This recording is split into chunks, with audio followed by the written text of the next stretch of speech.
നമ്മുടെ വായനാ ഭാഗം ഞാൻ മനസ്സിലാക്കുന്നത് ഫിലിപ്പിയൻസ് ചാപ്റ്റർ 2 വേഴ്സ് 5 എന്ന് കാണുന്നു.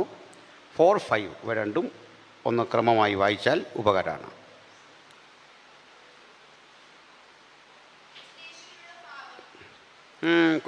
ഒന്നോടെ വായിച്ചോ മോനെ. തിരുത്തിക്കണേ. ക്രിസ്തുയേശുവിലുള്ള പാവമല്ല. ഭാര്യ ഭർത്താവ് ഭുജം ഭിത്തി അല്ല, ഭാവം. കുഞ്ഞ് ശരിയാ വായിച്ചേ. തെക്കോട്ട് പോകുന്തോറും ഭാര്യ ഭർത്താവ് ഭുജം ഭിത്തി എന്നാകും. അങ്ങനെ ആകല്ല്. ഭയം വേണ്ട ഈ സാധനം വരണം. നിങ്ങൾ പറയുന്നത് ഫലം. ഈ ലിപ്പ് തമ്മിൽ കൂട്ടിയിടിക്കട്ടെ. മോള് കുഞ്ഞെന്നെ വായിച്ചു. Very good, carry on. കറക്റ്റായി. അവൻ ദൈവരൂപത്തിലിരിക്കെ ദൈവത്തോടുള്ള സമത്വം മുറുകെ പിടിച്ചു കൊള്ളണമെന്ന്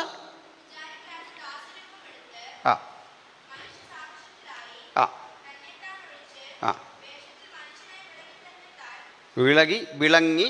അതൊരു സ്റ്റോപ്പ് വേണേ. വിളങ്ങി, സ്റ്റോപ്പല്ല, കോമ.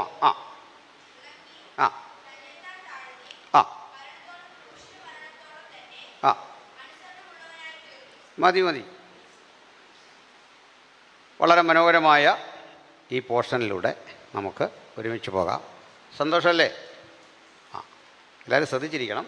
പ്രധാനപ്പെട്ട ചില കാര്യങ്ങളാണ് നമ്മുടെ വിശകലനത്തിന് ആധാരമായിട്ടുള്ളത്. ഈ ഫ്രണ്ടിൽ 3 പേരെ എന്തോ പ്രശ്നങ്ങളുണ്ടാക്കാനുള്ള ഗൂഢമായ പദ്ധതിയിട്ട് എനിക്കെതിരെ വാത് കെട്ടി പോരാടി ബന്ധനമിട്ട് നിൽപ്പുണ്ട്. നടക്കാൻ പോകുന്നില്ല. നിങ്ങളുടെ ഓരൈഡിയ നടക്കാൻ പോകുന്നില്ല. ഒക്കെ വെറും വ്യാമോഹങ്ങളായിരുന്നു എന്ന് നിങ്ങൾക്ക് തോന്നും. കണ്ടോ, ഇപ്പുറത്തൊരാൾ ഇരിക്കുന്നുണ്ടോ? നിങ്ങൾക്ക് മന്ത്രിയാകാനും ഇവന് ചീഫ് സെക്രട്ടറി ആകാനും ആഗ്രഹം. അതുകൊണ്ടാണ് നിങ്ങൾ ഈ വെള്ളം ഉണ്ടാക്കുന്നത്. അതുകൊണ്ട് ശ്രദ്ധിച്ചിരി. അപ്പോൾ മന്ത്രിയാവുന്നവർ ഇങ്ങോട്ട് ശ്രദ്ധിച്ചിരി. അല്ല പിന്നെ കേരളത്തിൽ എത്ര സ്റ്റേറ്റ് ഉണ്ട്, 15 എന്നൊക്കെ ചോദിക്കേണ്ടി വരും. ഇങ്ങോട്ട് ശ്രദ്ധിച്ചിരി. നമുക്ക് വിഷയത്തിലേക്ക് കിടക്കാം. നമ്മുടെ ഒരു ഫ്രണ്ട്ലി ടോക്കാണ്. അതുകൊണ്ടാണ് ഈ രൂപത്തിലൊക്കെ സംസാരിക്കുന്നത്. ഒരു പേഴ്സണൽ എന്താ പറയുക, കുടുംബത്തിലൊക്കെ ഇരുന്ന് നമ്മൾ പറയുന്ന പോലെയുള്ള ഒരു ഫീലിങ്ങിൽ സംസാരിക്കണം. വിരോധമുണ്ടോ? വിരോധം ഉണ്ടെങ്കിൽ ഈ ഉണർവ്യോഗം പോലെ ആക്കാം. വേണോ? ഉണർവ്യോഗം പോലെ ആക്കാനൊരു പാടുമില്ല. ഈ പറഞ്ഞ കാര്യം പ്രിയമുള്ളവരെ, ക്രിസ്തുയേശുവിലെ ഭാവം നമ്മളിൽ ഉണ്ടാകുവാനിടയായിത്തീർന്നോ, അങ്ങനെ പറയണോ? എനിക്കങ്ങനെ അറിയാം. ഞാൻ അങ്ങനെ കൂടുതൽ പറയുന്നത്. ശാന്തമായിട്ട് പറയുന്നത് നിങ്ങൾ കാര്യമൊന്ന് ഗ്രഹിച്ചോട്ടെ എന്നോർത്താണ്. അല്ല, ആദ്യത്തെ ടോണ് വേണോ? ഇതെല്ലാം സ്വീകരിച്ചോളാമെന്ന് കരുതിയാണ് ഞാൻ സുവിശേഷ വിലയ്ക്ക് ഇറങ്ങിയത്. മനസ്സിലായില്ലേ? ഇങ്ങനെ അനേക കഷ്ടങ്ങളിൽ കൂടി കടന്നു വേണം നമുക്ക് ദൈവരാജ്യത്തിലെത്താൻ. അപ്പോൾ ഞാൻ ഈ പേപ്പർ, ഈ തീം ഒന്ന് പ്രസൻറ്റ് ചെയ്യാം. ശ്രദ്ധിച്ചിരിക്കണം.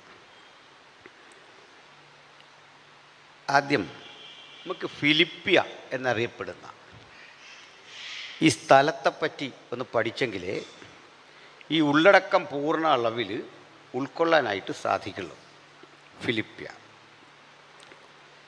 അപ്പോസ്തല പ്രവൃത്തികൾ 16:6 ഒരാൾ വായിച്ചാട്ടെ.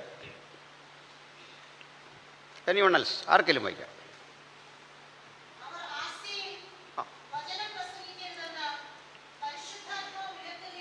അത് 12ലേക്ക് പോകട്ടെ, പെട്ടെന്ന് 12. അതെല്ലാം വായിക്കേണ്ടതാണ്, ടൈം നമുക്ക് പ്രശ്നമുണ്ട്. 11 മുതൽ വായിച്ചു. ഞങ്ങൾ ത്രോവാസിൽ നിന്ന്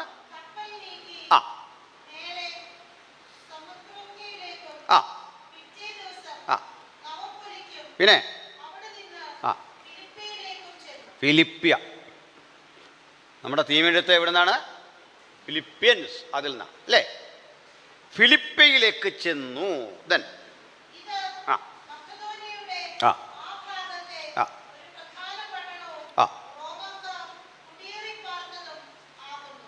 അപ്പോൾ കാര്യം നമുക്ക് മനസ്സിലായി. സിറ്റി ഓഫ് ഫിലിപ്പിയ എന്ന് പറയുന്നത് ഒരു റോമൻ കോളനിയാണ്, റോമൻ ഭൂപ്രദേശമാണ്. പക്ഷേ അത് ഒരു ഗ്രീക്ക് അധിനിവേശ മേഖലയായിരുന്നു. റോമ സാമ്രാജ്യത്തിൻ്റെ കീഴിലെ പട്ടണമാണ്. നമ്മൾ പാക് അധിനിവേശ കാശ്മീർ എന്നൊക്കെ പറയും പോലെ ഇന്ത്യയുടെ ഭാഗമാണ്, പക്ഷേ പാകിസ്ഥാനിലെ ആളുകൾ കയറി കിടക്കുന്നു, അവർ കുറേ അറ്റാച്ച് ചെയ്തിരിക്കുന്ന ഭൂപ്രദേശം. ഇതുപോലെ ഗ്രീക്ക് അധിനിവേശ റോമൻ പ്രവിശ്യയുടെ ഭാഗമായിരുന്നു ഫിലിപ്പിയ. അപ്പോൾ ഈ ഫിലിപ്പിയെക്കുറിച്ച് ഒന്ന് രണ്ട് കാര്യങ്ങൾ ആദ്യം മനസ്സിലാക്കണം. ഇതൊരു മനുഷ്യൻ്റെ പേരിൽ നിന്നുണ്ടായതാണ് ഈ സ്ഥലപ്പേര്. പേര് നിങ്ങളറിയും, ഫിലിപ്പ് എന്നാണ്. ഫിലിപ്പ് എന്നുള്ള പേര് കേൾക്കുമ്പോൾ അറിയേണ്ടത് ആ ഫിലിപ്പിൻ്റെ മകനായ അലക്സാണ്ടർ ദ ഗ്രേറ്റിനെയാണ്. അലക്സാണ്ടർ തൻ്റെ അപ്പനായ ഫിലിപ്പ് രാജാവിൻ്റെ പേര് ഒരു പട്ടണത്തിനിട്ടു. അതാണ് ഫിലിപ്പിയ. പേര് നിലനിർത്താൻ ആ പട്ടണത്തിന് പേരിട്ടു. അലക്സാണ്ടറുടെ ഒരു സഹോദരിയുടെ പേരും ഇതുപോലെ ബൈബിളിലുണ്ട്. പറയോ? വളരെ എളുപ്പമുള്ള പേരാണ്. തെസലോനിക്ക എന്നാണ് സ്ഥലപ്പേരാത്. അതൊരു പെൺകുട്ടിയുടെ പേരാണ്. ഫിലിപ്പ് രാജാവിൻ്റെ മകളാണ്, അലക്സാണ്ടറുടെ സഹോദരിയാണ്. പേരെന്തെന്നാ? തെസലോനിക്ക. അവിടെ നമ്മുടെ ചർച്ച് ഉണ്ടായിരുന്നു. അതുകൊണ്ട് അവിടെയുള്ള ചർച്ചിനാണ് ഫസ്റ്റ് ആൻഡ് സെക്കൻഡ് തെസലോനിയൻസ് എഴുതുന്നത്. ഇനി അടുത്തത്, ഫിലിപ്പ് രാജാവിൻ്റെ പേരിനോട് സാമ്യമുള്ള ഫിലിപ്പിയ, തൻ്റെ മകളുടെ പേരിൻ്റെ ഓർമ്മ നിലനിർത്തുന്ന തെസലോനിക്ക. അടുത്തത്, അലക്സാണ്ടറുടെ പേരിനെ അനുസ്മരിപ്പിക്കുന്ന ഒരു നഗരം ബൈബിളിലുണ്ട്, അലക്സാണ്ട്രിയ. അതിന്നുമുണ്ട്. എവിടെയാണെന്നറിയോ? എവിടെ അലക്സാണ്ട്രിയ? ആധുനിക ഈജിപ്തിൻ്റെ ഭാഗമാണ് അലക്സാണ്ട്രിയ. പോകട്ടെ, നമുക്ക് ഫിലിപ്പിയിലേക്ക് തന്നെ വരാം. ഈ സെൻറ്റ് പോള് ഒരു മിഷനറി ജേണി, സുവിശേഷം അറിയിക്കാനുള്ളൊരു യാത്ര, അതിനുവേണ്ടി പ്രാർത്ഥിച്ചു കൊണ്ടിരിക്കെ ഒരു രാത്രി പ്രാർത്ഥന വേളയിൽ അദ്ദേഹം ത്രോവാസിലേക്ക് പോകാൻ ശ്രമിച്ചു. അപ്പോൾ ദൈവത്തിൻ്റെ ആത്മാവ് വിലക്കി, പോണ്ട. അവിടെ നിന്ന് ഞങ്ങൾ ബിഥുന്യയ്ക്ക് പോകാൻ ശ്രമിച്ചു.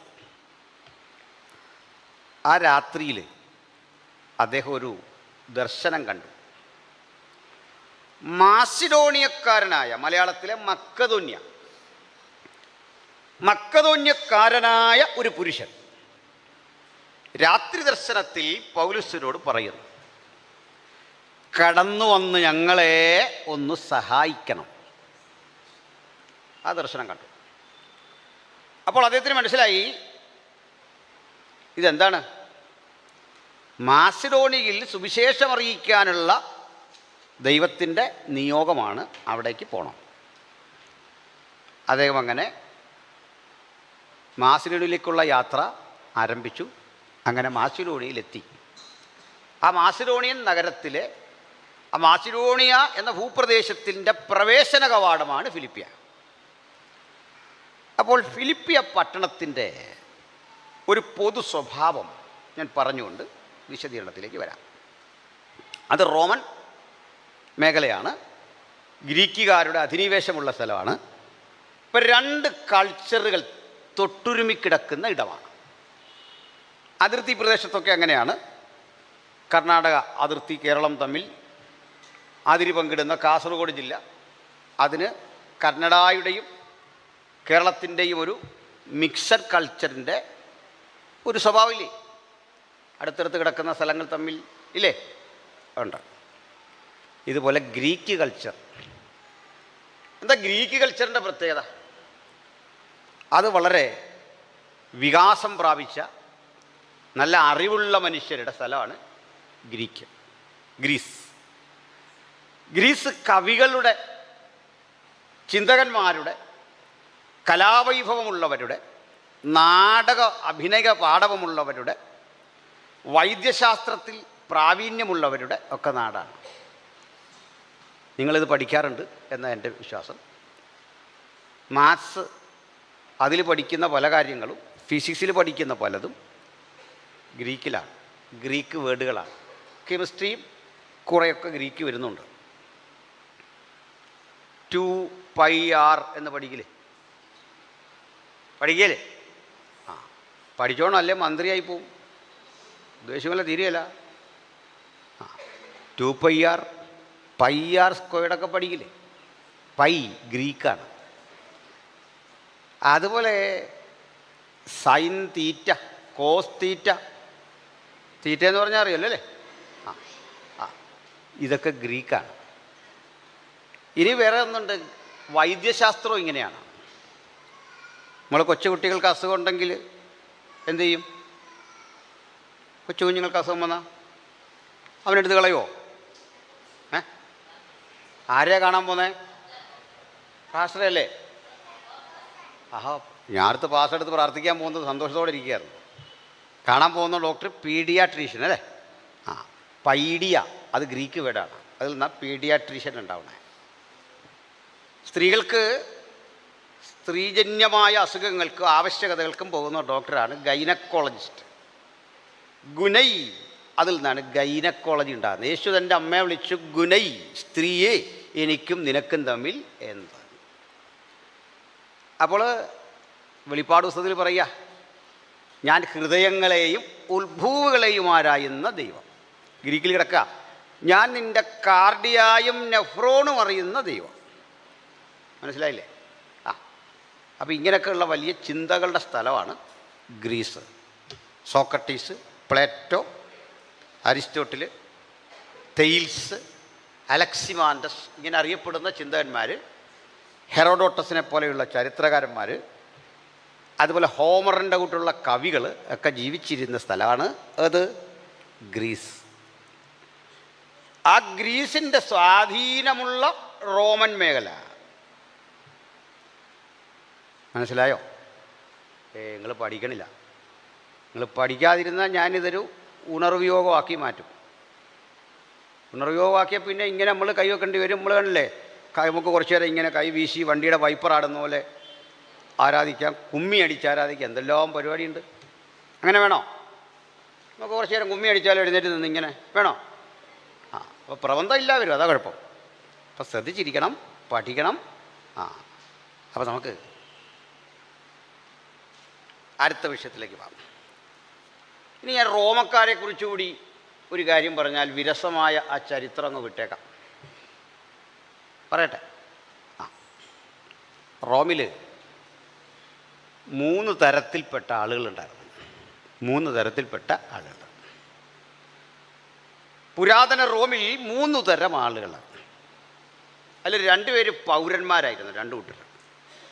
ബാക്കി പ്രജകളുമായിരുന്നു. എന്താ പ്രജയും പൗരനും തമ്മിലുള്ള വ്യത്യാസം? എന്താ?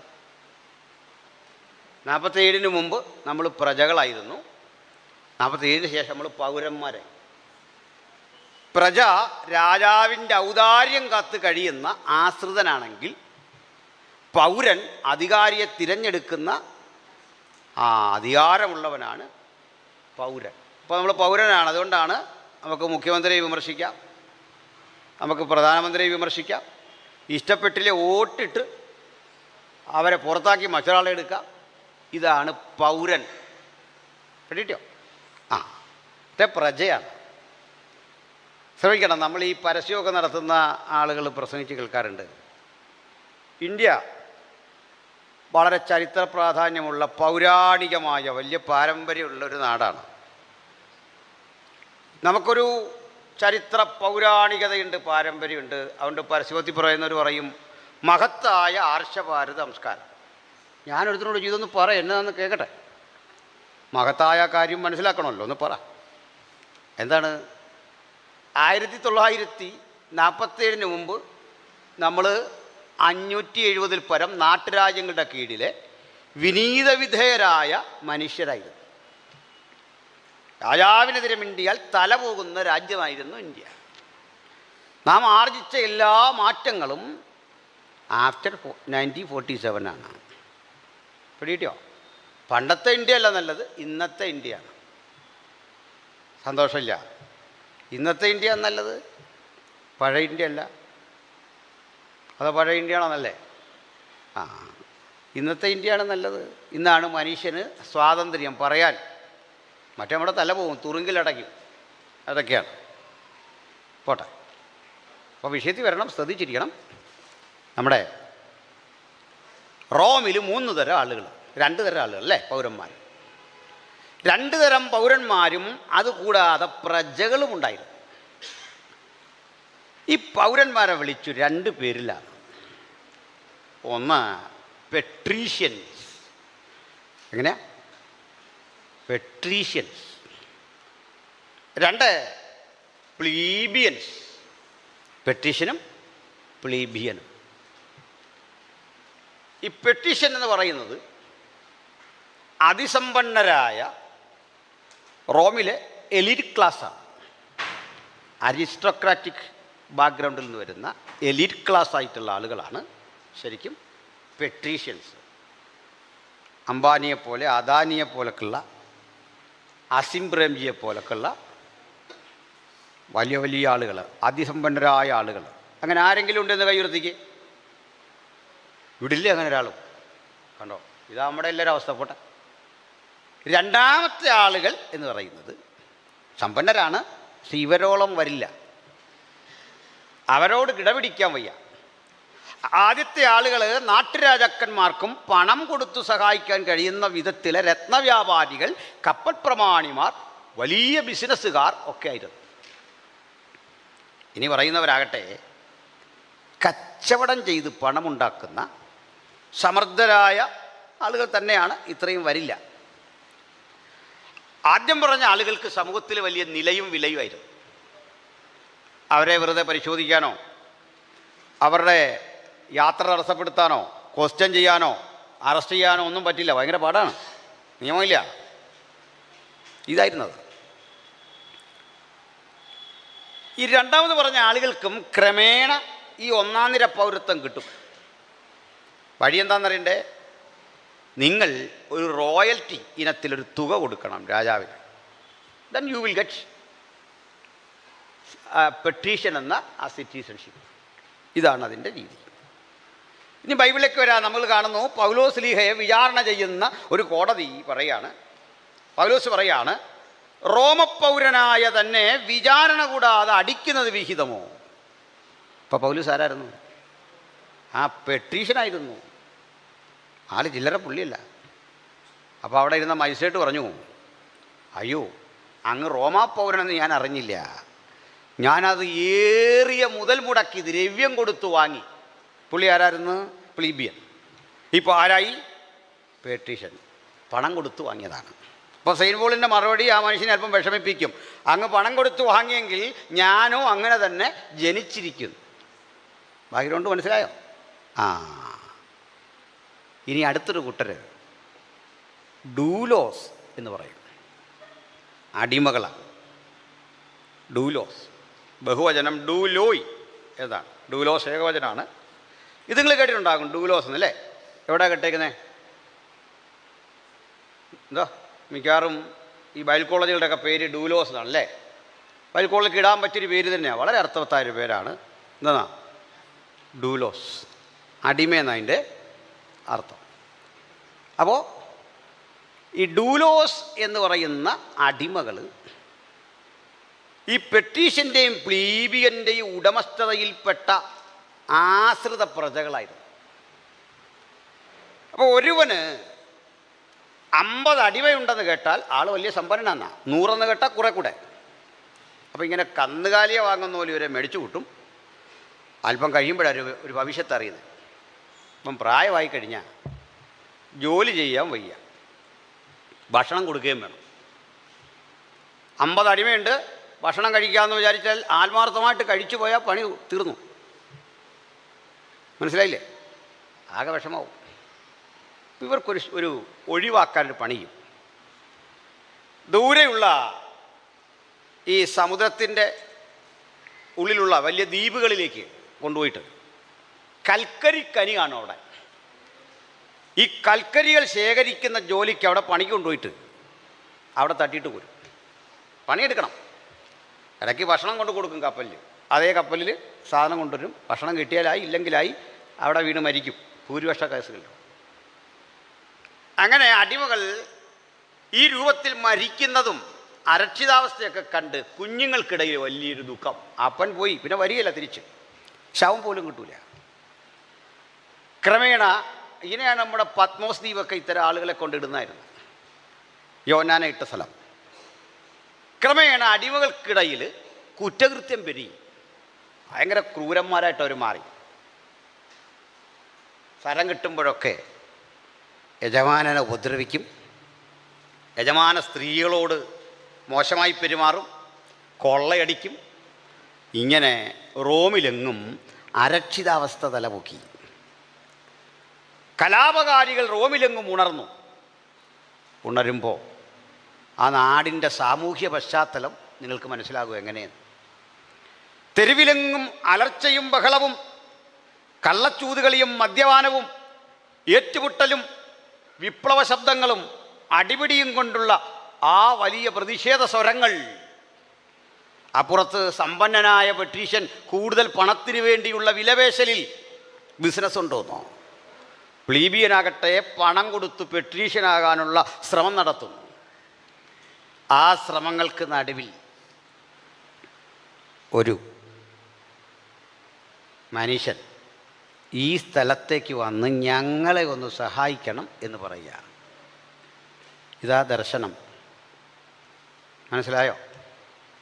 ഈ ദർശനത്തിൻ്റെ വ്യാപ്തി പിടിയിട്ടോ. ഇവിടെ വരണമെന്ന് നമ്മളാണെങ്കിൽ പറയാതെ നടത്തിപ്പല്ല, ഞാൻ പ്രാർത്ഥിച്ച് നോക്കട്ടെ, സ്ഥലം വിടും. കാരണം ഇവിടെ ചെന്നാൽ പ്രശ്നമാണ്.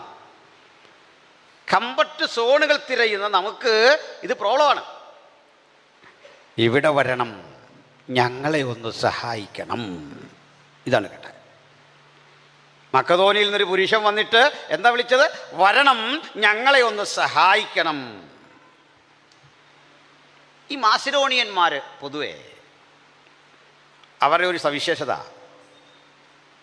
നല്ല ഉയരമുള്ള മനുഷ്യരാണ്. കണ്ണുകൾക്ക് കഴുകൻ്റെ കണ്ണുകളുടെ കാന്തിയാണ്, നല്ല തിളക്കം.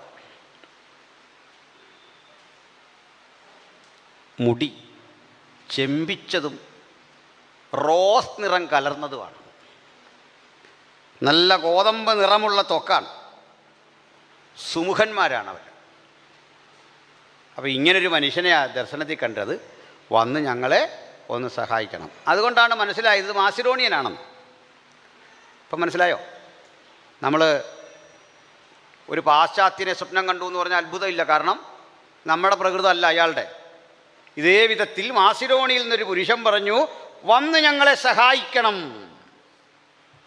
അങ്ങനെ സെയിൻറ്റ് പോൾ എവിടെ എത്തി? ഫിലിപ്പിയ. ഇത്ര വ്യക്തമായോ?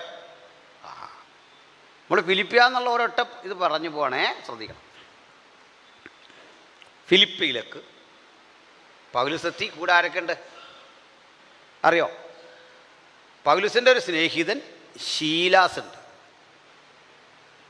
ഇത് കൂടാതെ ഈ പുസ്തകം എഴുതിയ നമ്മുടെ അപ്പോസ്തലപ്രവൃത്തിയുടെ എഴുത്തുകാരനായ ആരെഴുത്തുകാരൻ? ലൂക്കോസ് ഉണ്ട്. ഇവരെല്ലാം കൂടെ പോകുന്നു. പക്ഷെ പെട്ടെന്ന് വായിച്ചാൽ ഈ ലൂക്കോസ് ഉള്ളതായിട്ട് തോന്നത്തില്ല. അദ്ദേഹം ആ പരിസരത്തെ ഉള്ളത് തോന്നില്ല. പൗലൂസും ശീലാസും കാരാഗൃഹത്തിലായിരുന്നെന്നാണ്. പക്ഷേ ഈ ലൂക്കോസും കൂടെ ഉണ്ട്. ലൂക്കോസ് കൂടെ ഉണ്ടെന്നത് എഴുതിയിട്ടില്ല. പിന്നെ എങ്ങനെയാണ് മനസ്സിലാക്കിയത്? ഞാനങ്ങ് മനസ്സിലാക്കിയതാണ്. ഉണ്ടെന്ന് പറയാൻ കാരണം, ഈ ബൈബിൾ എഴുത്തുകാരും സ്വന്തം കാര്യം പറയാറില്ല. ഞാനങ്ങനെ ചെയ്തു, ഞാനില്ലേ പോയി, വളരെ ചുരുക്കം, അത്യാവശ്യം പറയേണ്ടി വന്നാലേ പറയത്തുള്ളൂ. നമ്മൾ ക്രിസ്തുയേശുവിലെ ഭാവമാണ് പഠിക്കുന്നത്. അപ്പോൾ ഇത് കറക്റ്റാവും. സ്വന്തം കാര്യം പറയാതെ മാറി നിൽക്കും. നമ്മളാണ് കൃതജ്ഞത പറഞ്ഞപ്പോൾ പേര് വിട്ടുപോയാൽ ആകെ പ്രശ്നമാണ്. അടുത്ത വർഷം ഈ ക്യാമ്പ് ഇവിടെ നടക്കുകയില്ല, വലിയ പ്രശ്നമാണ്. അതിലേക്കൊന്ന് വരികയാണ്. പ്രിയപ്പെട്ടവരെ, ഈ യോഹന്നാൻ്റെ സുവിശേഷം പഠിച്ചാൽ 36 പേരുടെ പേരുകൾ അതിലുണ്ട്. പ്രമുഖരായ ഒരു 19 പേരുടെയും സാധാരണക്കാരായ 17 പേരുടെയും പേരുകൾ അതിലുണ്ട്. അരിമത്തിയിലെ യോസേഫിനെ പോലെ, നിക്കോദിമോസിനെ പോലെയുള്ള പ്രമാണിമാരടക്കം 19 പേരുടെ പേര്, സാധാരണ മനുഷ്യരുടെ 17 പേരുടെ പേര്. അതിൽ തന്നെ 9 അപ്പോസ്തലന്മാർ, ഇത്രയും നല്ല രേഖാചിത്രം തയ്യാറാക്കിയ യോഹന്നാൻ, ഇത്രയും പേരെ പറ്റി എഴുതിയ യോഹന്നാൻ ഒരു പേര് മനഃപൂർവ്വം ഒഴിവാക്കി. അത് സ്വന്തം പേരാണ്. സ്വന്തം പേര് ഒരു തവണ പോലും ഈ സുവിശേഷത്തിൽ ഇല്ല. നിസാരാണോ? സ്വന്തം പേരില്ലെന്ന്. എന്നാൽ ഇദ്ദേഹം പറയേണ്ട ഒരാളാണ്, യേശുവുമായി ബന്ധപ്പെട്ട് തൊട്ടടുത്ത് നിൽക്കുന്ന ആളാണ്. അപ്പോൾ പേര് പറഞ്ഞേ പറ്റൂ ചിലയിടത്ത് ചെല്ലുമ്പോൾ. അപ്പോൾ യോഹന്നാൻ ഒരു പണിയും, പേര് പറയേണ്ടതിനൊരു വളഞ്ഞ വഴി സ്വീകരിച്ചിട്ട് പറയും, യേശു സ്നേഹിച്ച ശിഷ്യനും അവിടെ ഉണ്ടായിരുന്നു. തീർന്നു, പിന്നെ ഒന്നുമില്ല മിണ്ടാട്ടം. നിങ്ങളിതെങ്ങനെ എഴുതിയനെ? ഞാനാണ് എങ്ങനെ എഴുതിയനെ? ഈ മനുഷ്യനെ തന്നെ പരിചയപ്പെടുത്താൻ കിട്ടിയ ഒരു ഗോൾഡൻ ചാൻസ് കളഞ്ഞു. എന്താന്ന് പറയാം, യേശു ഉയർത്തെഴുന്നേറ്റു എന്ന വാർത്ത പരന്ന് കേട്ടവർ ഓടാൻ തുടങ്ങി കാണാനായിട്ട്. ഒന്നാമത് സ്ത്രീകളായി വാർത്ത കണ്ടത്. അവർ കുറേ കൂടെ കൈ നീട്ട് പറഞ്ഞു അതൊരു പ്രത്യേക രീതിയിൽ എത്തിച്ചേക്കുക. കേട്ടവർ ഓടിയ കൂടെ കൊച്ചു കുട്ടികൾ ഓടിക്കഴിഞ്ഞാൽ നമ്മളെക്കാൾ വേഗത്തിൽ അങ്ങ് ചെല്ലും അല്ലേ? അങ്ങനെയാണ് അങ്ങനെ ഓടിയപ്പോൾ പിന്നാലെ പോയ ശിഷ്യൻ മുന്നമേ ഓടിയവരേക്കാൾ വേഗത്തിലോടി ആദ്യം ചെന്ന് യേശുവിനെ കണ്ടു. യോഹന്നാൻ സ്വന്തം കാര്യമായി പറഞ്ഞു. സ്വന്തം കാര്യം പറയാനാണ് ഇത്രയും വളഞ്ഞേ. എന്നാൽ പിന്നെ യോഹന്നാൻ പോയി കണ്ടു എന്ന് പറഞ്ഞാൽ പ്രശ്നം തീർന്നനെ. പക്ഷേ പുള്ളിക്കൊരു വിഷമം അങ്ങനെ പറയാം. അതാ യേശുവിൻ്റെ അടുത്തിരുന്ന് പഠിച്ചാലുള്ള പ്രത്യേകതയാണ്. സ്വയം പിന്നോട്ട് മാറി നിന്നേ സംസാരിക്കാൻ പറ്റും ഈ ഗുരുവിൻ്റെ അടുത്ത്. ഞാനാണിതൊക്കെ ചെയ്തതെന്ന് പറയാൻ നമുക്ക് തോന്നുന്നത് ആ ക്രിസ്തുഭാവം വരാത്തതുകൊണ്ടാണ്. അത് നമ്മുടെ കുഴപ്പമാണ്. നമ്മൾ നന്നാകാനുള്ള ചില വഴികളാണ് ഇതിലുള്ളത്. ഉയർത്തെഴുന്നേറ്റവനെ ആദ്യം കണ്ട പുരുഷൻ്റെ പേര് യോഹന്നാനെന്നാണ്. സ്ത്രീകൾ മുമ്പേ കണ്ടു. ആ കാര്യം നേരിട്ട് പറയാതെ മറ്റൊരു വഴിയിലൂടെ പറയാം. അത് നിങ്ങളെങ്ങനെ പറയും? ഞാൻ പറയുന്നത് അങ്ങനെ പറഞ്ഞേക്കാം. എന്നോട് ചോദിച്ചാൽ ഞാനാണിത് എഴുതിയ പറഞ്ഞനെ. ഞാൻ ജനിച്ചു വളർന്ന ആ ദേശത്ത്, എന്നെ അപമാനിച്ച ആ ദേശത്ത്, എന്നെ ഒറ്റപ്പെടുത്തിയ ദേശത്ത്, ഈ ഏഴയും പൂഴിയും കൃമിയും ചാരവുമൊക്കെ ആയിരുന്ന ഈ പാവപ്പെട്ട ഞാൻ ആദ്യം ചെന്നു ഒന്നാമത് യേശുവിനെ കണ്ടു. ഇതൊന്നും എൻ്റെ ഒരു പുകഴ്ചയ്ക്ക് വേണ്ടി പറഞ്ഞതല്ല. പിന്നെ ഫ്രീ ആയിട്ട് ദൈവത്തിൻ്റെ മഹത്വം കിട്ടുവാണെങ്കിൽ കിട്ടിക്കോട്ടെ എന്നോർത്ത് ഞാൻ പറഞ്ഞതാണ്. പിന്നെ ഒരു കയ്യടി, ഒരു ബഹളം, ഒരു ചാട്ടം. ഇതാണ് നമ്മളെയൊക്കെ ഒരു രീതി. നമ്മൾ ശരിയാകാത്തതിൻ്റെ കാര്യമാണ്, നമ്മൾ വിജയിക്കാത്തതിൻ്റെ കാര്യമാണ്. ഇതുപോലെ ലൂക്കോസ് പൗലോസിൻ്റെ കൂടെ നടന്ന് അടി, പലവട്ടം പട്ടിണി, ഉറക്കിളപ്പ് ഇങ്ങനെ അനുഭവിച്ചു, തടവ്. ഒരു ദിവസം പോലും ഈ പാവം മനുഷ്യൻ്റെ നാവിൽ നിന്നത് വീണില്ല, ആരോടും പറഞ്ഞില്ല. നമ്മളെങ്ങനെ കണ്ടുപിടിച്ചതെന്നാണ് ചോദ്യം അല്ലേ? കണ്ടുപിടിച്ച വഴി പറയാം. അറിയാതെ അദ്ദേഹത്തിൻ്റെ എഴുത്തുകൾ അദ്ദേഹം അവിടെ ഉണ്ടായിരുന്നു തെളിവ് തരുന്നു. ഉദാഹരണം, ത്രോവാസിൽ നിന്ന് ഞങ്ങൾ കപ്പൽ നീക്കി, അവിടെ നിന്ന് ഞങ്ങൾ പുറപ്പെട്ടു. അവിടെ പ്രാർത്ഥനാസ്ഥലമുണ്ടായിരിക്കുമെന്ന് ഞങ്ങൾ വിചാരിച്ചു അങ്ങോട്ട് പോയി. രക്ഷപ്പെട്ട ശേഷം ദ്വീപിൻ്റെ മേൽ മെലിത്ത എന്ന് ഞങ്ങൾ ഗ്രഹിച്ചു. അവരെന്നല്ല, ഞങ്ങൾ. ഒരു തെളിവ്. രണ്ടാമത്തെ തെളിവ്, കാലമേറെ കഴിഞ്ഞ് പൗലോസ് പറയുകയാണേ, വൈദ്യനായ പ്രിയ ലൂക്കോസും എന്നോടുകൂടെ ഉണ്ടായിരുന്നു. പക്ഷെ മിണ്ടിയില്ല.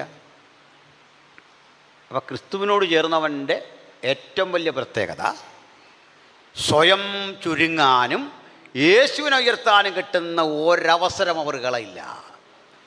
ഈ ക്യാമ്പിൽ കൂടുതലൊന്നും പഠിച്ചില്ലെങ്കിലും ജീവിതത്തിൻ്റെ എല്ലാ ഘട്ടങ്ങളിലും എനിക്ക് യേശുവിനെ ഉയർത്തണമെന്ന ആ വലിയ ബോധം ഓരോ കുട്ടിയിലും പതിയട്ടെ. യേശുവിനെ ഉയർത്താൻ കിട്ടുന്ന ഒരു ജീവിതമാക്കി ഇതിനെ സമർപ്പിക്കാൻ നമ്മളെല്ലാവരും നമ്മെ തന്നെ സമർപ്പിക്കണം. മക്കളെ, ഇവിടെ വന്നത് യേശുവിനെ ഉയർത്താനാണ്. കർത്താവ് ഉയരട്ടെ നമ്മുടെ ജീവിതത്തിൽ. ഞാൻ ചെറുതാകണം, ചുരുങ്ങണം, ഒതുങ്ങണം, കുറയണം, അവനോ വളരണം. ആ വലിപ്പമാണ് നമ്മെ വലിയവനാക്കുന്നത്. യേശുവാണ് നമ്മുടെ സകലത്തിൻ്റെയും കാരണഭൂതൻ. യേശുവിൽ കേന്ദ്രീകരിക്കുന്ന ഒരു ആധ്യാത്മികതയാണ് ഭക്തനെ നയിക്കേണ്ടത്. നമുക്ക് സ്വയം ചുരുങ്ങണം. അപ്പോൾ നമ്മളിങ്ങി വന്നില്ല. വിഷയത്തിലേക്ക് എത്തിയില്ല. സമയം നോക്കി വേണം കൈകാര്യം ചെയ്യാൻ. അപ്പോൾ നമ്മളെവിടെ എത്തി?